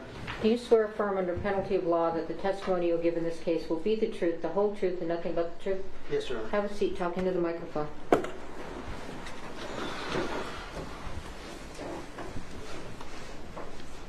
State your name, sir. It's Lieutenant Brian Brandel How are you currently employed? at the Santa Fe County Sheriff's Office. And do you know why you're here to testify today? Yes. Were you present when a gentleman by the name of Troy Teskey brought ammunition into the Sheriff's Department? Yes, I was. And at the time, were you running your body-worn camera? Yes, I did. And has that now been provided to me? Yes. Now, just so that we're clear, when you ran your body-worn camera, how did you preserve that video? It is uploaded into a WatchGuard cloud. And when you upload them to a WatchGuard cloud, do you link them to a case number? Yes, they can be linked to a case number. Was this video linked to a case number? I don't recall. I'd have to look at the video, but I believe so. Okay, and we have the video. I'm trying to... It's transferring over there? Okay, great.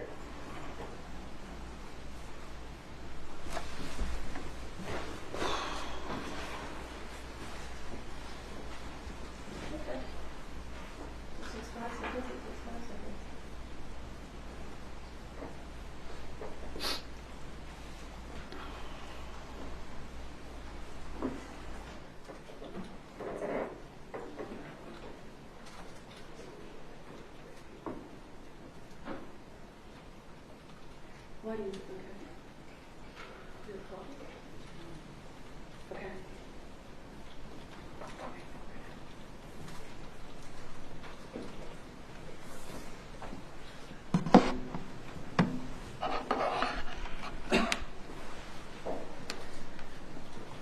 Have you watched the video today?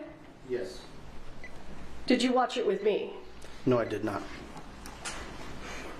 I have no idea where it is now, so. Well, we're going to have to mark it before we publish it.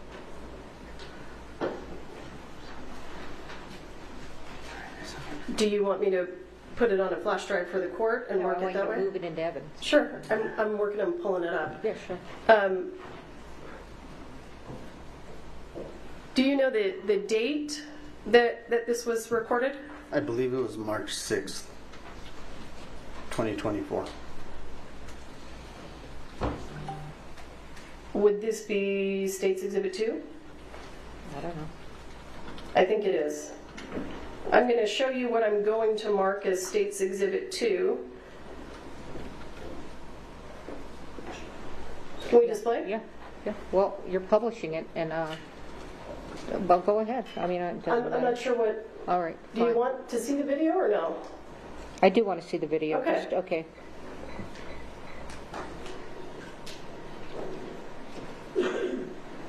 Does that look familiar to you? Yes. What are we looking at? That's the hallway area of the Santa Fe County Sheriff's Office, I believe, near the first secure entrance into our area.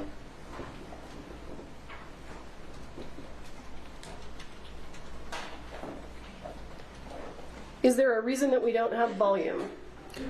It does have a pre-record that's just audio, and at the time when I initiate the activation, then it has audio. And to be correct, I was in the hallway headed towards that area. No. Why don't we have audio? Does it take 30 seconds for the audio to come on? It's when I activate it. So I believe it is set to a 30-second pre-video, and then once I activate the camera, the audio will kick on. Okay. Yes.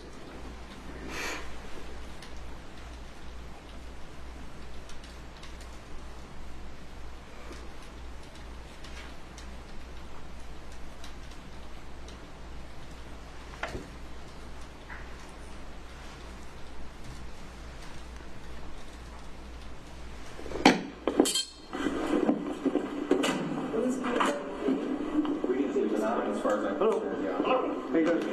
Troy, I'm Lieutenant Brandel. meet you. I've got some evidence. You need to do this out here? Because I should probably write out something to go with this. Like a chain of custody. Well, we have a chain of custody there. So, yeah, come with me and we'll go.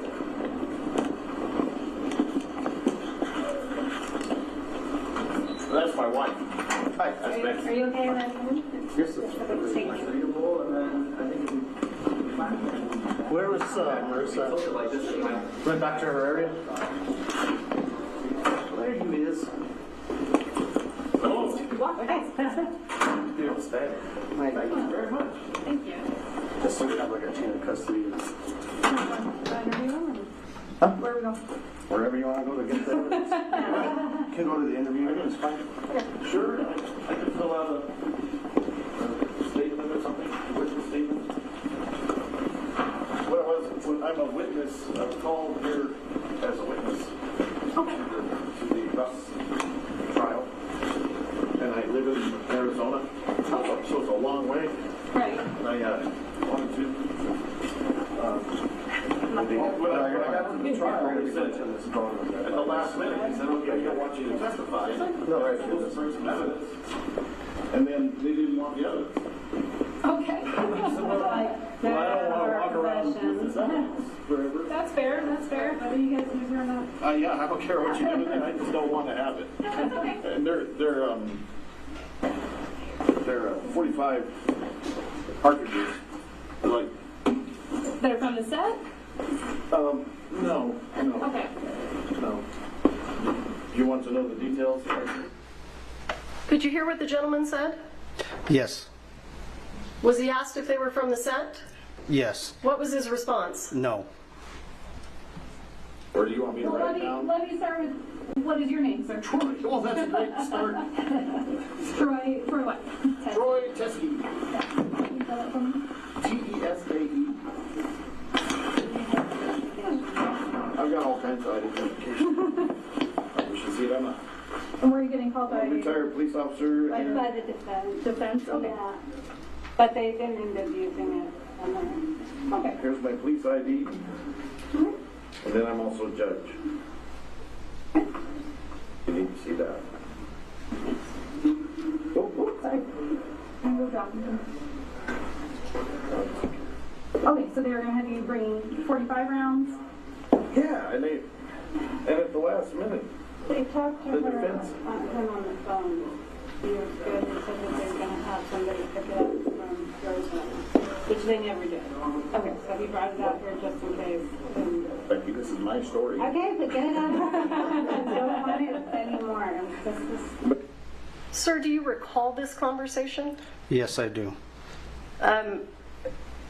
Do you know when Mr. Teske is talking about being called as a witness in the Gutierrez trial, do you recall which side he was being called by? I only learned that when he identified that. What side? On the defense side. And when he said that he brought ammunition, but they didn't want to use it, was he referring to the prosecution or the defense? Objection. Is there any basis to know that? Well, if he doesn't, I'm assuming he'll tell me. I believe it's the defense. Anyway, yeah. All right, I want to go. They told me to. The defense attorney said, "Hey, why don't you bring those rounds?" And I thought, and 2 times, Hancock and then Morrissey. Hancock first said way back on November 5th, and November 5th, 2021, which was a week after the shooting. Seth Kinney called me. You know Seth? Everybody seems to know Seth here. But Seth, he was a friend of mine. And Seth Kinney called me from Hancock's office. She was a detective at the time. And he said, "You're on the record. I want to know what's going on with you." Because I have these rounds from, it's the same batch that came from Joe Swanson. Okay. Know him too? Yeah, I know of him. Everybody. I've awesome. dealt with this case a lot. Okay, well, that's perfect. The other perfect person to what's your first name? Marissa. Marissa? Oh. Yeah, I apologize. I'm the crime scene technician. All right. Well, I better jot that down. But I have some good notes on it. So my big concern was having these. They said, "Oh, okay." I said, "I have these rounds. I have a batch, a whole bunch of rounds." Okay. Or a bunch. And then I said, "Well, you probably don't want me to send you the whole batch. You want me to just pull something out and send you a picture." So I took a picture with my phone, sent it to Seth, and he was in the office with Hancock. They looked at it, and Seth said, "Yep, this is evidence from the accidental shooting." Now, when you say they're from the same batch of live rounds? Yes. Okay. It's if you know the case, Thel Reed had a whole bunch of live rounds. Yes. And Seth and Thel went to Yellowstone 1884, 1883, and he was teaching people how to shoot with these rounds. Right.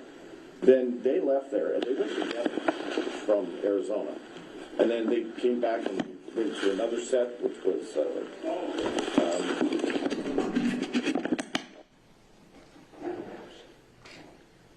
Sir, why did your video end there?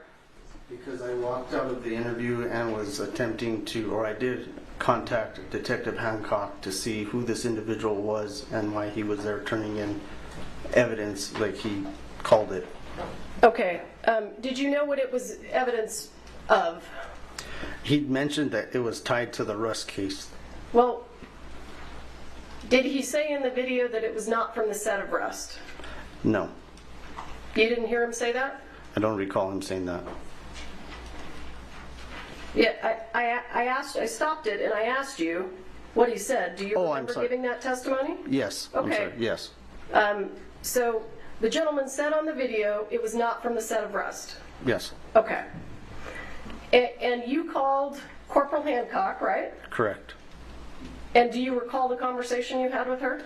Yes, I asked her, an individual's here, gave her the name. I said, he claims that he has evidence. How do you want me to proceed turning it in and documenting it? Or if she was available to come over and interview him. And at that time, you guys were still involved in the Hannah Reed case. So she was unavailable. And she asked that it be documented. And she would have to do further investigation onto it and interviews. Okay. I'll pass the witness. I don't know if you have any questions. I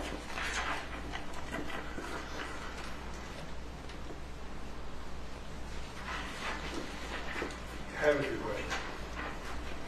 Do you want me to disconnect? Do you want me to leave it here? I don't know. You don't need it? Okay.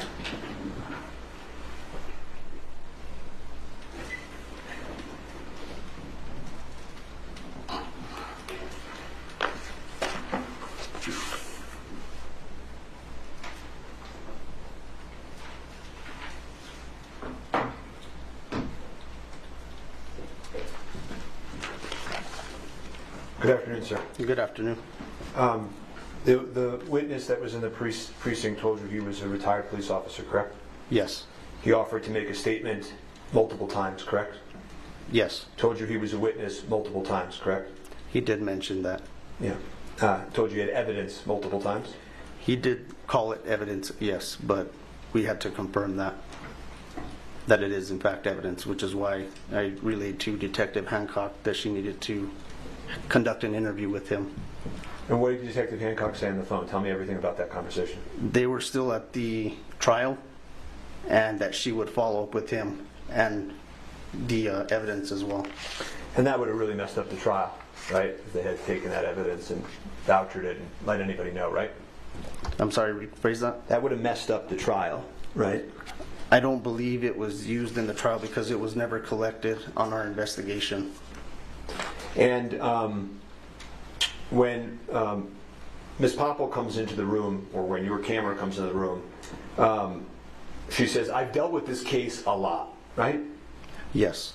And Teskey says, "You're the perfect person," right? Yes. And it was obvious from the conversation that Ms. Popple knew who Joe Swanson was, who Seth Kenny was, right? Yeah, she was familiar with them. Yeah.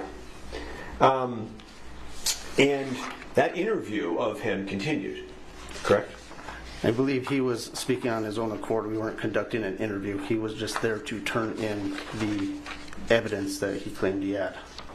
Oh, that's not that. So that's your testimony, sir. That if law enforcement is sitting with the witness, and the witness is giving information, and law enforcement's asking questions, and the witness continues to give information, that's not an interview?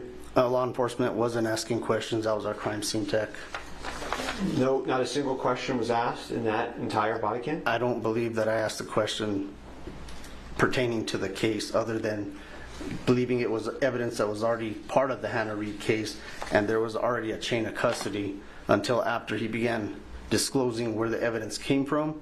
That's when I learned that it wasn't actually part of that investigation, or it wasn't collected by our agency. It wasn't our actual evidence that was collected. Right, and you know, I don't have all of your police reports for all of your cases every time you get evidence, right? But fair to say sometimes evidence is developed by people coming into the precinct and turning in evidence? Correct, yes. Okay. And you write in your report, "It should be noted that this is not actual evidence." That's what you write in your report. I believe pertaining to our initial investigation. It should be noted that this is not actual evidence from the death investigation collected by SFSO detectives. That's what you wrote, right? Correct, and it wasn't collected by our detectives for the investigation. The initial investigation. I don't understand that. Can you explain that to me? So the evidence that was brought, I was indicating because we didn't know if it was tied to the investigation, and Detective Hancock asked that we tie it to a separate case number until further investigation could be completed. So I didn't want someone or anyone to assume that it was actually evidence that we collected tied to this investigation. And so that was at the direction of Detective Hancock? No, I wrote that on my own accord. Well, you may have written that sentence on your own accord, but I think as you just testified, Detective Hancock, who was at the courthouse with Ms. Morrissey at the time, directed you to put it under a different identification number, correct? Correct, pending further investigation. Okay. You were involved, actually, you're copied on some emails with evidence viewing in this case. I believe so, yes. Right. You have no reason to believe that law enforcement ever showed this evidence to the defense, correct? Correct. I have nothing further for this witness. Any redirect? No, Your Honor. All right, this witness is excused. Next witness? I don't think I have any other witnesses. All I'm right. happy to provide information myself. All right, we're going to take a bathroom break, and we'll be back in 3:30, okay? Or 3:25, okay? Thank you. We're in recess.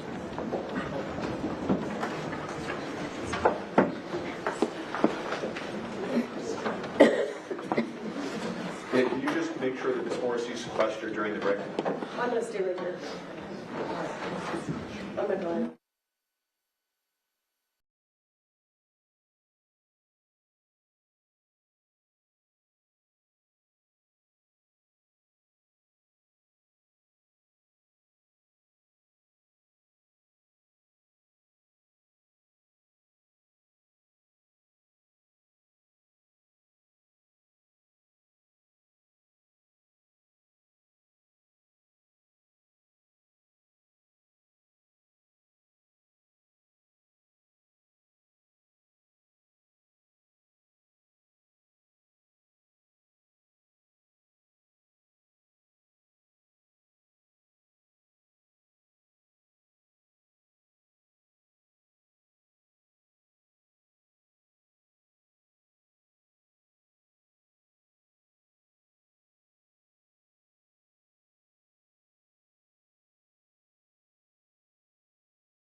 charged on count 6 or 12 here. So this is quite something as well. He's being charged with failing to register as a foreign agent of a foreign government and many other charges we brought you as well, having to do with gold bars, cash, Mercedes-Benzes. So we're going to be checking in with Fox's Caroline Elliott. You saw her there in the shot. With where this goes from here, Menendez also speaking in Spanish. There are some of those Spanish language reporters asking him questions as he got into his vehicle there, but no answer. He just said his faith is in God and he'll see everyone on Monday. So we know, and we had been covering all week, closing arguments were quite lengthy. They took several days, and now the case is in the jury's hands. And so you'll remember a similar trial with Bob Menendez took place in the very same jurisdiction in 2017, so about 7 years ago. And that ended in a mistrial and a hung jury. And so this is a whole separate set of charges, similar to the ones in 2017 regarding corruption, regarding bribery. And so this is somewhat of round 2 for Menendez in these legal sagas here as well. So wanted to make sure we got that in. It looks like they're replaying it. Let's just watch this again. This is a very, very quick replay. Let's listen. I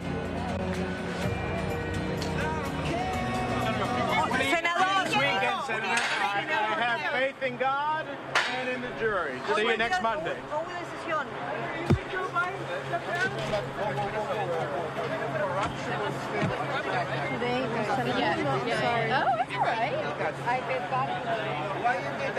I have faith in God. Sorry, I'll fix it. We'll play.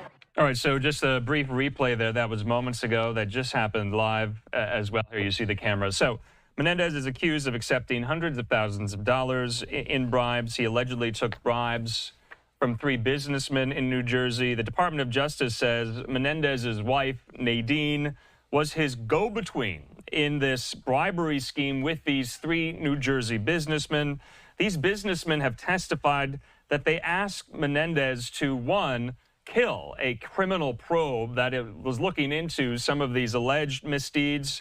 The DOJ star witness said he gave Menendez's wife, Nadine, a Mercedes-Benz. One businessman testified he promised Menendez up to $250,000 in bribes. A businessman also testified that he handed $15,000 in cash to Menendez's wife, Nadine. The Department of Justice says Menendez used his official position to protect and enrich these 3 New Jersey businessmen.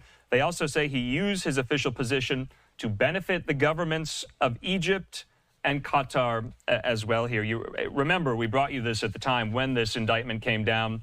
Menendez, soon thereafter, he left his very, very high position on the Senate Foreign Relations Committee as chairman. Yes, he is still a senator, but he is not running as a Democrat in the November election for his seat. He's running as an independent. We know that Congressman Andy Kim has raised a lot of money and is seen as the likely successor in this race, in this seat. No independent has independently won a Senate seat in New Jersey. So Menendez has a long road to go with that political effort as well. But he opted not to run as a Democrat as he faced so many calls at the time of the indictment from many prominent Democrats, including and especially those in the Garden State, for him to resign. He did not resign. He did step away as chairman of the Senate Foreign Relations Committee, and he is fighting this as well. This case, this trial has gone on for weeks.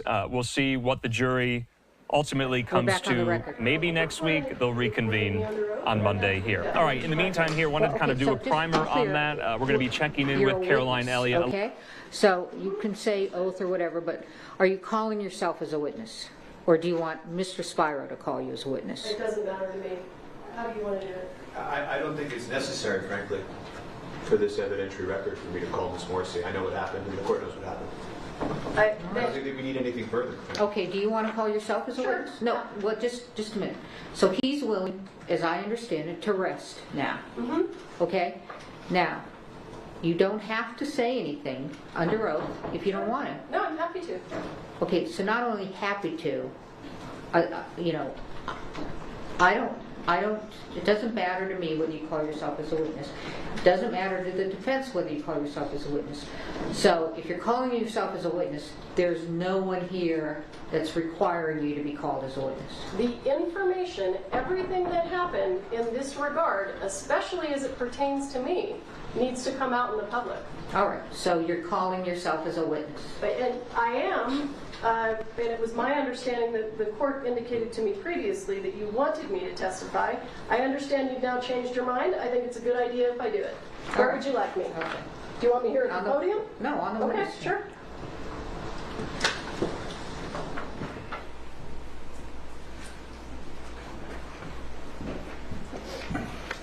All right, Ms. Morrissey voluntarily calling herself as a witness without any requirement by the court to do so, or Mr. Spiro asking her to. Please raise your right hand. Do you swear affirm under penalty of law that the testimony you give in this case will be the truth, the whole truth, and nothing but the truth? I do. All right. Go ahead. During my investigation of this case and my review of the evidence in this case, I came to understand that there was a large batch of live ammunition that was in the possession of Thel Reed, Hannah Gutierrez's father.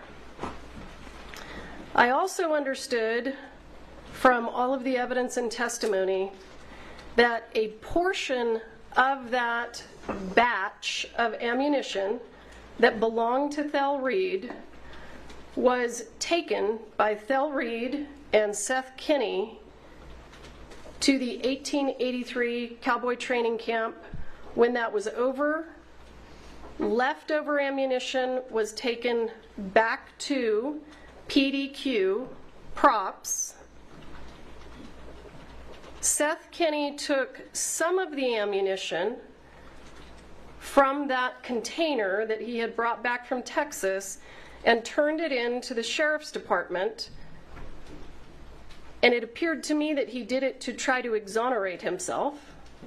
They took it from Mr. Kinney and they tagged it into evidence under the Rust case. Law enforcement then executed a search warrant at PDQ Props and they took the entire container. And I will say that I do agree, as I recall, although I don't have it in front of me, I do agree that the search warrant didn't really require law enforcement to take everything, but it was my understanding that Mr. Kinney gave them everything so that they would have it and could tag it into evidence. Portions of that ammunition were then sent to the FBI for testing so that they could be compared to the live rounds that were found on the set of Rust.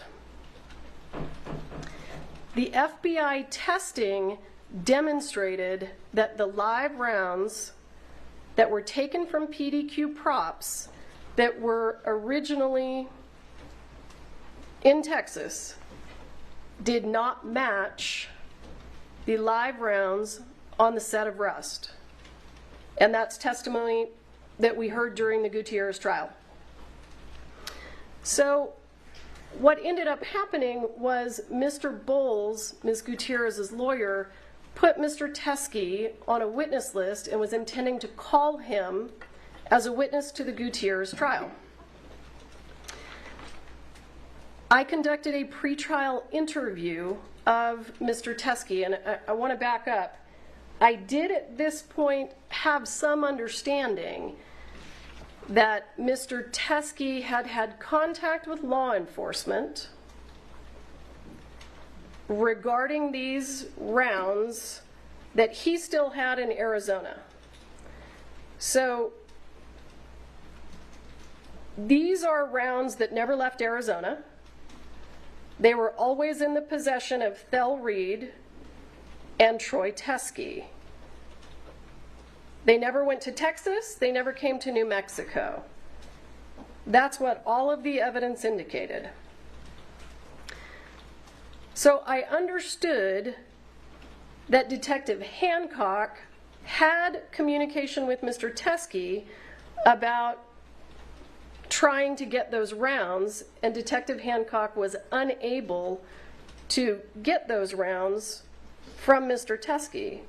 I did not find that particularly concerning because those rounds had never left Arizona. The filming of Rust was in the state of New Mexico. And the rounds that were taken from PDQ went from Arizona to Texas to Albuquerque. So ammunition that is in the state of Arizona that has never left Arizona did not strike me that it had significant evidentiary value. Then, and I will say, I believe I actually saw a photo of it. At that point in time, I was able to look at the ammunition myself, and it was visibly dissimilar than the rounds from the set of Rust. We then cut to November of 2023. Mr. Bowles has put Mr. Teskey on a witness list for the Hannah Gutierrez case. We conducted a pretrial interview with Mr. Teskey on November 2nd of 2023. At that point in time, he brought up that he was still in possession of these live rounds that were Thel Reed's live rounds that had never left the state of Arizona. I then, when he started, I think he indicated during the pretrial interview that they were from the same batch that was sourced from Joe Swanson, and I then said, we should get those from you. I had a conversation with Detective Hancock after that pretrial interview about how we could get the rounds from Mr. Teskey, and we were trying to figure out if we could send a local law enforcement agency to pick them up. I was then decided that I needed to figure out if that was necessary, since they had never left Arizona, and up to that point, it was my impression that they did not match the live rounds from the set of Rust. I then, as I recall, reached out to Mr. Bowles. He and I had a conversation about whether or not the rounds should be tested by the FBI. And I was still trying to figure out if I could get the rounds from Arizona to New Mexico. So I asked Mr. Bowles to please send me a photograph of the rounds from Troy Teskey so that I could see with my eyes whether they were even remotely similar. If they were similar, I could go through the steps of obtaining the ammunition, connecting probably with local law enforcement, having a local law enforcement agency go to Mr. Teskey's residence and collect them. I didn't want to do that if they didn't look anything like the rounds from the set of Rust, because all six rounds from the set of Rust are identical to each other. So when I had this conversation with Mr. Bowles, he provided me the photograph that I showed this morning, and this is it was my understanding that this was a photograph from Troy Teskey. So Troy and I don't communicate. He's a defense witness. I can't communicate with a defense witness. So Mr. Bowles, as I recall, texted me this photo, and this is a photo that Mr. Teskey took at my request so that I could determine whether this ammunition was related in any way to the set of Rust, because it never left the state of Arizona. So if it never left the state of Arizona, the only way that it is relevant to the Rust investigation is if it has any similarity to the live rounds that were found on the set of Rust, because we were, at that point, trying to figure out the source of the live rounds. When I received this photograph from Mr. Bowles, I could immediately tell that these are very dissimilar from the live rounds that were found on the set of Rust. They have brass primers. So this is what was presented to the prosecution as the rounds that were in Mr. Teskey's possession. They have brass primers and not silver primers.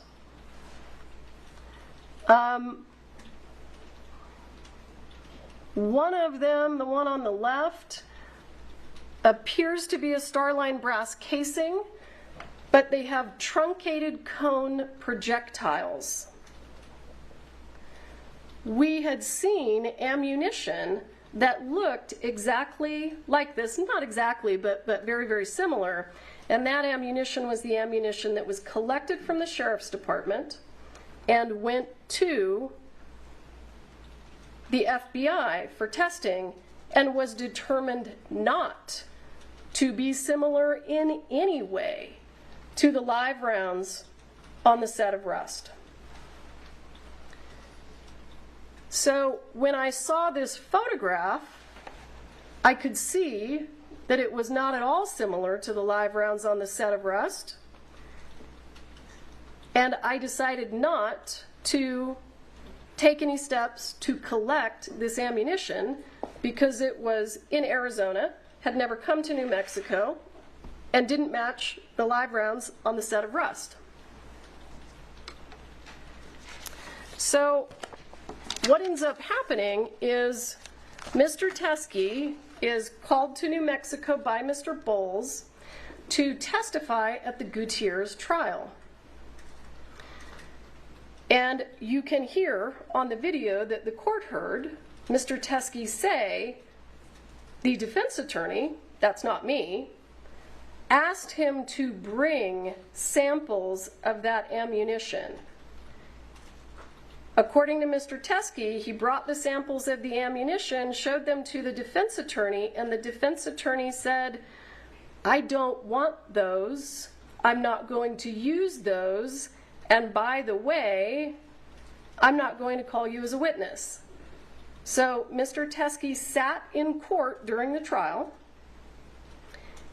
and then at some point contacted the deputies downstairs and said, I have this ammunition. So he tried to give it to the defense attorney, who's the person who asked him to bring it. The defense attorney said no. And he then tried to get a hold of Detective Hancock, who was not available because she was with me. So then he ends up going to the Sheriff's Department, and he leaves the ammunition at the Sheriff's Department. I was contacted, I don't think it was the same day, but I'm not 100% sure. It's possible that it was, by Detective Hancock, and she indicated that Troy Teskey had dropped off ammunition at the Sheriff's Department. Because I had already asked for a photograph of it, I believed that that ammunition was going to look like the photograph that Mr. Bowles had sent me. Corporal Hancock indicated that she was going to tag them into evidence, and she was going to create what she called a doc report, and I said, great, do that. I was not aware at that point in time that a doc report would not have the same case number as Rust. I was not aware at that point in time that it would not be linked to the Rust case number. I understood that he had dropped off ammunition that I believed to not look similar to the ammunition from the set of Rust, and I had no idea that it wasn't going to have the same case number. I want to show the court, though, when Mr. Teskey showed up to testify with the ammunition that Mr. Bowles told him to bring to the state of New Mexico, he was not called as a witness, and Mr. Bowles said, I'm not taking that ammunition from you. That's why. Because these are photographs from Hannah Gutierrez's cell phone extraction, and they show spot-on match for the live rounds found on the set of Rust. This is clearly the reason that Mr. Bowles said, you and your ammunition better get out of here, because it would not have hurt the case, the state's case against Hannah Gutierrez. It would have been the best evidence I could have hoped for. These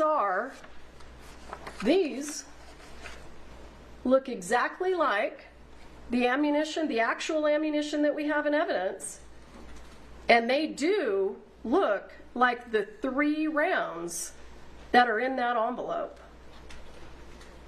So when Mr. Teskey couldn't get Mr. Bowles to take them because they were the best evidence against his client, he took them over to the sheriff's department. And when he dropped them at the sheriff's department, I was told that there was going to be a report. There was a report. I assumed they looked like these. And Detective Hancock indicated to me that because he dropped them off and he didn't wait for her, she was then going to try to follow up with him, take a statement from him, so that we could get some idea where they came from, what the relevance was, if there was any relevance at all. And he never returned her phone calls. And that's all of the information that I can give the court, but I'm happy to answer any questions.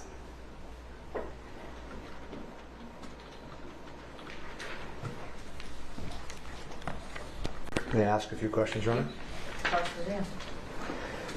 When you took over this case, the investigator handling the case, Mr. Schilling, left the case, correct? At my request, yes. The paralegal that was handling this case with you left the case, Mr. Tad? At my request, yes.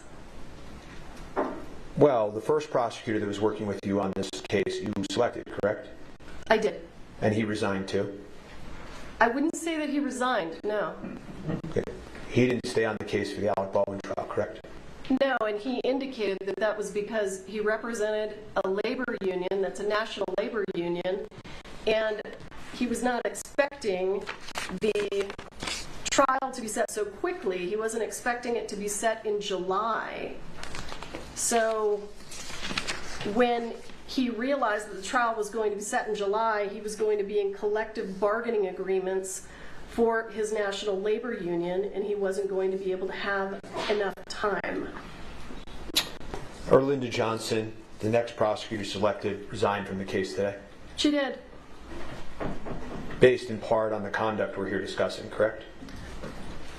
I believe that Ms. Johnson Ms. Johnson didn't want my understanding is that she didn't agree with the decision to have a public hearing. On July 1st in this matter, you served a certificate of compliance with 5501, correct? I did. And you've never turned over the report or any of the evidence that we're talking about here at this hearing, correct? Let's take it one at a time. I did not turn over the report. I didn't have a copy of the report. The rounds that were left at the Sheriff's Department by Troy Teskey, I have absolutely no reason to believe that they are relevant to the incident that took place on the set of Rust. These are rounds that were in the possession of Bell Reed and never left the state of Arizona. You also did not allow the defense to view that evidence at any point during our request to review evidence in this case? I had never seen it, and I didn't realize that it wasn't under the same case number because I'm not a law enforcement officer and I don't work at the Sheriff's Department. But you are right. And you concede that they are Starline brass silver 45, right? I can. And this is the best evidence against Hannah Gutierrez. Yeah, you've said that a couple of times. Any favorable evidence you understand as a prosecutor has to be turned over to the defense, correct? I do. Any evidence that could be used as a defense to potentially be favorable has to be turned over to the defense. Absolutely. So the third Hague report that never got turned over to the defense, you understand that that's Brady evidence? I did, yes. Okay. And you also failed to turn that over in this case as well, correct? And let me give you a full answer to your question. When the second Hague report came in, and I provided all of this to the defense, I sent it to the person who is managing the discovery server and asked them to upload it. It wasn't until I realized during pretrial interviews that it wasn't there that there was a problem with it. So I then attempted to figure out what the problem was, and it was indicated to me that it appeared that the former paralegal who was working for the special prosecutor had removed it. So we then immediately provided it. Then during the pretrial interview of Mr. Haig, it was brought to my attention that the defense did not have the August 31st report that indicated that the gun functioned fine, perfectly fine, and that was provided immediately. I went back, I checked my email, I could see that I received it from Mr. Haig and failed to forward it on to be uploaded. And I provided it as soon as I was aware that you did not have it. The fact that nobody at the Hannah Gutierrez retrial cross-examined Mr. Haig about the report didn't clue you into the fact that nobody had the report? Actually, it didn't, and I'd like to address that. The reason that it didn't clue me in is because Hannah Gutierrez's defense was that the gun worked perfectly. The defense in Hannah Gutierrez was never interested in any evidence that there was an issue with the gun, because if there was an issue with the gun, it damaged her case. So what you could see, if you watched the trial or saw any of the transcripts, the defense actually brought in their own expert to say that the gun worked perfectly. So they had no interest in that information. And actually, you elicited testimony from Mr. Haig at that trial that was inconsistent, at least partially inconsistent, as the court's aware, with his third report, correct? Tell me what you're referring to, and I'll answer your question. Well, there was a whole hearing about this where you saw this, and you saw me go back and forth with Mr. Haig for 25 minutes. So I don't. I agree, but I need to know what you're talking about for me to answer your question. Okay, if you can't answer the question, you can't answer the question. I'll move on. I'm happy to, but you say that the extent of the communications you have about the doc report, as you relay it to the court, is that all you said in response was, "Great, do that." That's your testimony? Yeah, I assumed that it was going to be tied to the same case number. So I said, great, do it, file a report. No follow-up questions? No, because I had a picture of the ammunition that didn't match the ammunition from the set of rust. No concerns in your mind when you got the case file and you turned it over to us and it wasn't included? Absolutely not. There's a terabyte of discovery. I didn't know whether this 2-page police report had been provided. And in addition to that, I had no reason to believe, and still have no reason to believe, that those rounds have anything to do with these cases. As I asked you about Mr. Haig yesterday when Ms. Popple testified, you would agree with me that her testimony under oath was false? What part of her testimony was false, and I'll answer. That she said that these rounds don't look anything like the rounds on the set when you elicited that testimony. I agree with you, and I didn't realize that there were rounds that looked like that. It's okay. In any event, when the court, and you never tested those rounds either, correct? Any of the rounds that came from Mr. Teskey? No, because they came in just a few months ago. And the court asked you actually one question that I want to address, which is, the court said to you, well, what's interesting to me, to be quite honest, is that yesterday you didn't even want to do a written reply. You wanted to just give an oral response. And what you said to the court was, I never saw these, I've never seen these, and I never saw the report. I have absolutely never seen these until this morning. Do you remember saying that to the court? With regard to the 3 Starline brass, with regard to the 3 cartridges that appeared to be similar to rust, yes. Well, I never saw them until today. Well, but you said also, I never saw the report, right? I never did. Right, but don't you think, given your duty of candor to this court, that that's awfully misleading to not tell the court at that point that you knew about this when it occurred long ago? That I knew about what? You knew that Mr. Teskey had turned in this evidence, that you knew that the report would have existed because you just told this court that the doc report was okayed by you. Sure. Don't you think it was misleading to this court to not just say at that point, you know, just so you know, I know about this. I knew about this then. I was involved. I did not intend to mislead the court. My understanding of what was dropped off at the sheriff's department is on this computer screen, and it looks absolutely nothing like the live rounds from the set of Rust. The truth of this matter is, you don't like Mr. Baldwin very much, do you? You know, that is absolutely untrue.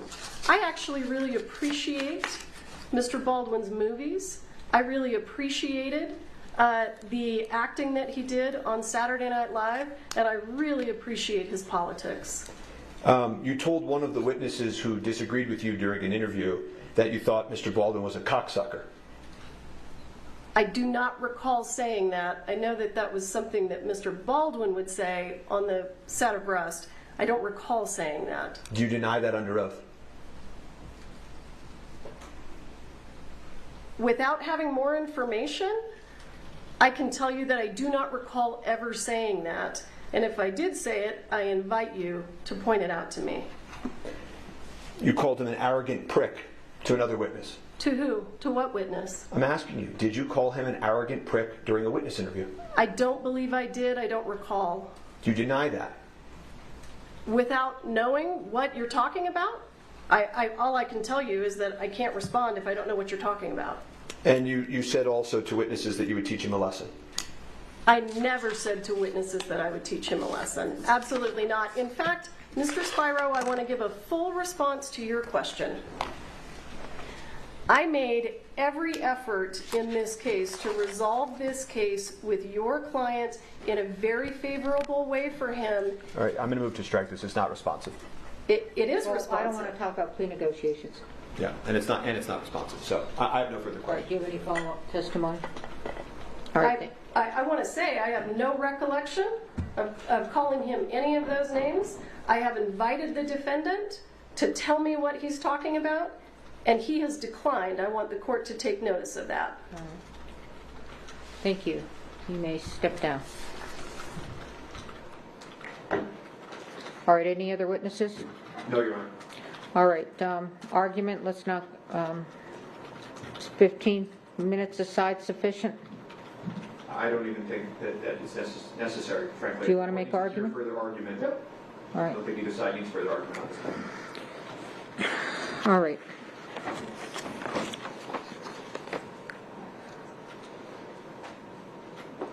So, dismissal with prejudice is a very extreme sanction. And case law is very clear that because it's very extreme, I have to go through every single element, and I have to make a very good record as to why I'm seeing what I'm seeing. So, in order to establish a Brady violation, the defendant must show that the prosecution suppressed evidence, the evidence was favorable to the accused, and the evidence was material to the defense. So let's go through the elements. Suppression of evidence. The definition of suppression of elements, this is Case versus Hatch, is while the first element requires proof that the prosecution suppressed or withheld the evidence in question, it does not require a finding of bad faith or any other culpable state of mind on the part of the prosecutor. This prong is satisfied. The Santa Fe County Sheriff's Office and the prosecution failed to disclose the supplemental report to defense and provide defense an opportunity to inspect the rounds collected into evidence that Mr. Teske gave. Is the evidence favorable to the accused? The second Brady element is whether the suppressed evidence was favorable to the accused, either as impeachment or exculpatory evidence. This prong is satisfied. The suppressed evidence is favorable to the accused. It is impeachment evidence, has even been offered in this trial as impeachment evidence, and is potentially exculpatory to the defense. Critically, the exculpatory value cannot be analyzed at such a late juncture because of the non-disclosure. Is the evidence material? While post-trial discovery of evidence under Brady requires a reasonable probability that the result of the proceeding would have been different, discovery of evidence during trial requires an evaluation of whether the late tender has impeded the effective use of evidence in such a way that it impacts the fundamental fairness of the proceedings, and that is State versus Huerta Castro. This evidence is material. The late discovery of this evidence during trial has impeded the effective use of evidence in such a way that it has impacted the fundamental fairness of the proceedings. The defense is not in a position to test the state's theory as to the source of the live rounds that killed Ms. Hutchins. I'm also going to take a look at Harper, State versus Harper. The assessment of sanctions depends upon the extent of the government's culpability, weighed against the amount of prejudice to the state. Quoting Chenard. Let's go through culpability. Our case law generally provides that the refusal to comply with a district court's discovery order only rises to the level of exclusion or dismissal where the state's conduct is especially culpable, such as where evidence is unilaterally withheld by the state in bad faith, or all access to the evidence is precluded by state intransience. The state is highly culpable for its failure to provide this discovery to the defendant. The state unilaterally withheld a supplemental report. Santa Fe County Sheriff's Officer made the decision, and apparently also with the prosecutor, as pursuant to Hancock's testimony, that the evidence was of no evidentiary value and failed to connect the evidence to the instant case. The case agent, as well as pursuant to Hancock's testimony, Ms. Morrissey, was aware of the new evidence and yet did not make an effort to disclose it to defense. The state's willful withholding of this information was intentional and deliberate. If this conduct does not rise to the level of bad faith, it certainly comes so near to bad faith as to show signs of scorching. Prejudice. When discovery has been produced late, prejudice does not accrue unless the evidence is material and the disclosure is so late that it undermines the defendant's preparation for trial. The court concludes that this conduct is highly prejudicial to the defendant. The jury has been sworn, jeopardy has attached, and this disclosure during the course of trial is so late that it undermines the defendant's preparation for trial. There is no way for the court to right this wrong. Lesser sanctions under Harper. Trial courts possess broad discretionary authority to decide what sanction to impose when a discovery order is violated, State versus Lemire. The sanction of dismissal is the only warranted remedy. The jury has been sworn, jeopardy has attached, and a mistrial would not be based upon manifest necessity. Further, the sanction of dismissal is warranted in this case. The state has repeatedly made representations to defense and to the court that they were compliant with all their discovery obligations. Despite their repeated representations, they have continued to fail to disclose critical evidence to the defendant. Brady and Harper are satisfied. Dismissal with prejudice is warranted. Court also has power, inherent power. Per State versus Lemire, where discovery violations inject needless delay into the proceedings, courts may impose meaningful sanctions to effectuate their inherent power and promote efficient judicial administration. The state's discovery violation has injected a needless, incurable delay into the instant jury trial. Dismissal with prejudice is warranted to ensure the integrity of the judicial system and the efficient administration of justice. Your motion to dismiss with prejudice is granted.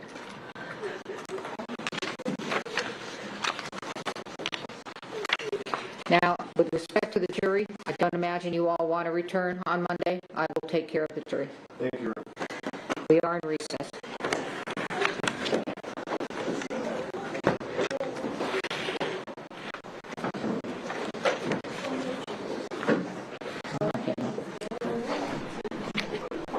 I'm going to... Dismiss him, Judge. Dismiss him. Go ahead. Thank you all for your help. Stay well, okay?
opportunity to inspect the rounds collected into evidence that Mr. Teske gave. Is the evidence favorable to the accused? The second Brady element is whether the suppressed evidence was favorable to the accused, either as impeachment or exculpatory evidence. This prong is satisfied. The suppressed evidence is favorable to the accused. It is impeachment evidence, has even been offered in this trial as impeachment evidence, and is potentially exculpatory to the defense.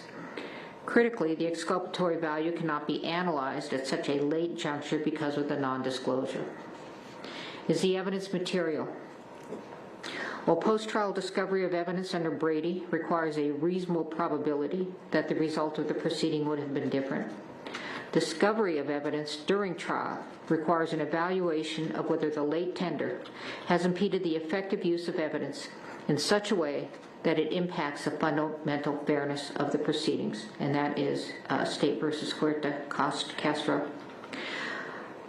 This evidence is material. The late discovery of this evidence during trial has impeded the effective use of evidence in such a way that it has impacted the fundamental fairness of the proceedings. The defense is not in a position to test the state's theory as to the source of the live rounds that killed Ms. Hutchins. I'm also going to take a look at Harper, State versus Harper. The assessment of sanctions depends upon the extent of the government's culpability, weighed against the amount of prejudice to the state. Quoting Chenard. Let's go through culpability. Our case law generally provides that the refusal to comply with a district court's discovery order only rises to the level of exclusion or dismissal where the state's conduct is especially culpable, such as where evidence is unilaterally withheld by the state in bad faith, or all access to the evidence is precluded by state intransience. The state is highly culpable for its failure to provide this discovery to the defendant. The state unilaterally withheld a supplemental report. Santa Fe County Sheriff's Officer made the decision, and apparently also with the prosecutor, pursuant to Hancock's testimony, that the evidence was of no evidentiary value. Hey, guys. It's me. I'm going to wrap this stream up. If you don't know... Oh, hey, that's perfect. Alec Baldwin has been found to be screwed by the prosecution. And the judge declared a mistrial because they failed to turn over evidence. Right? So that's a big, big no-no, I guess, in legal circles. And they should have ought to done it, and they didn't. So anyway...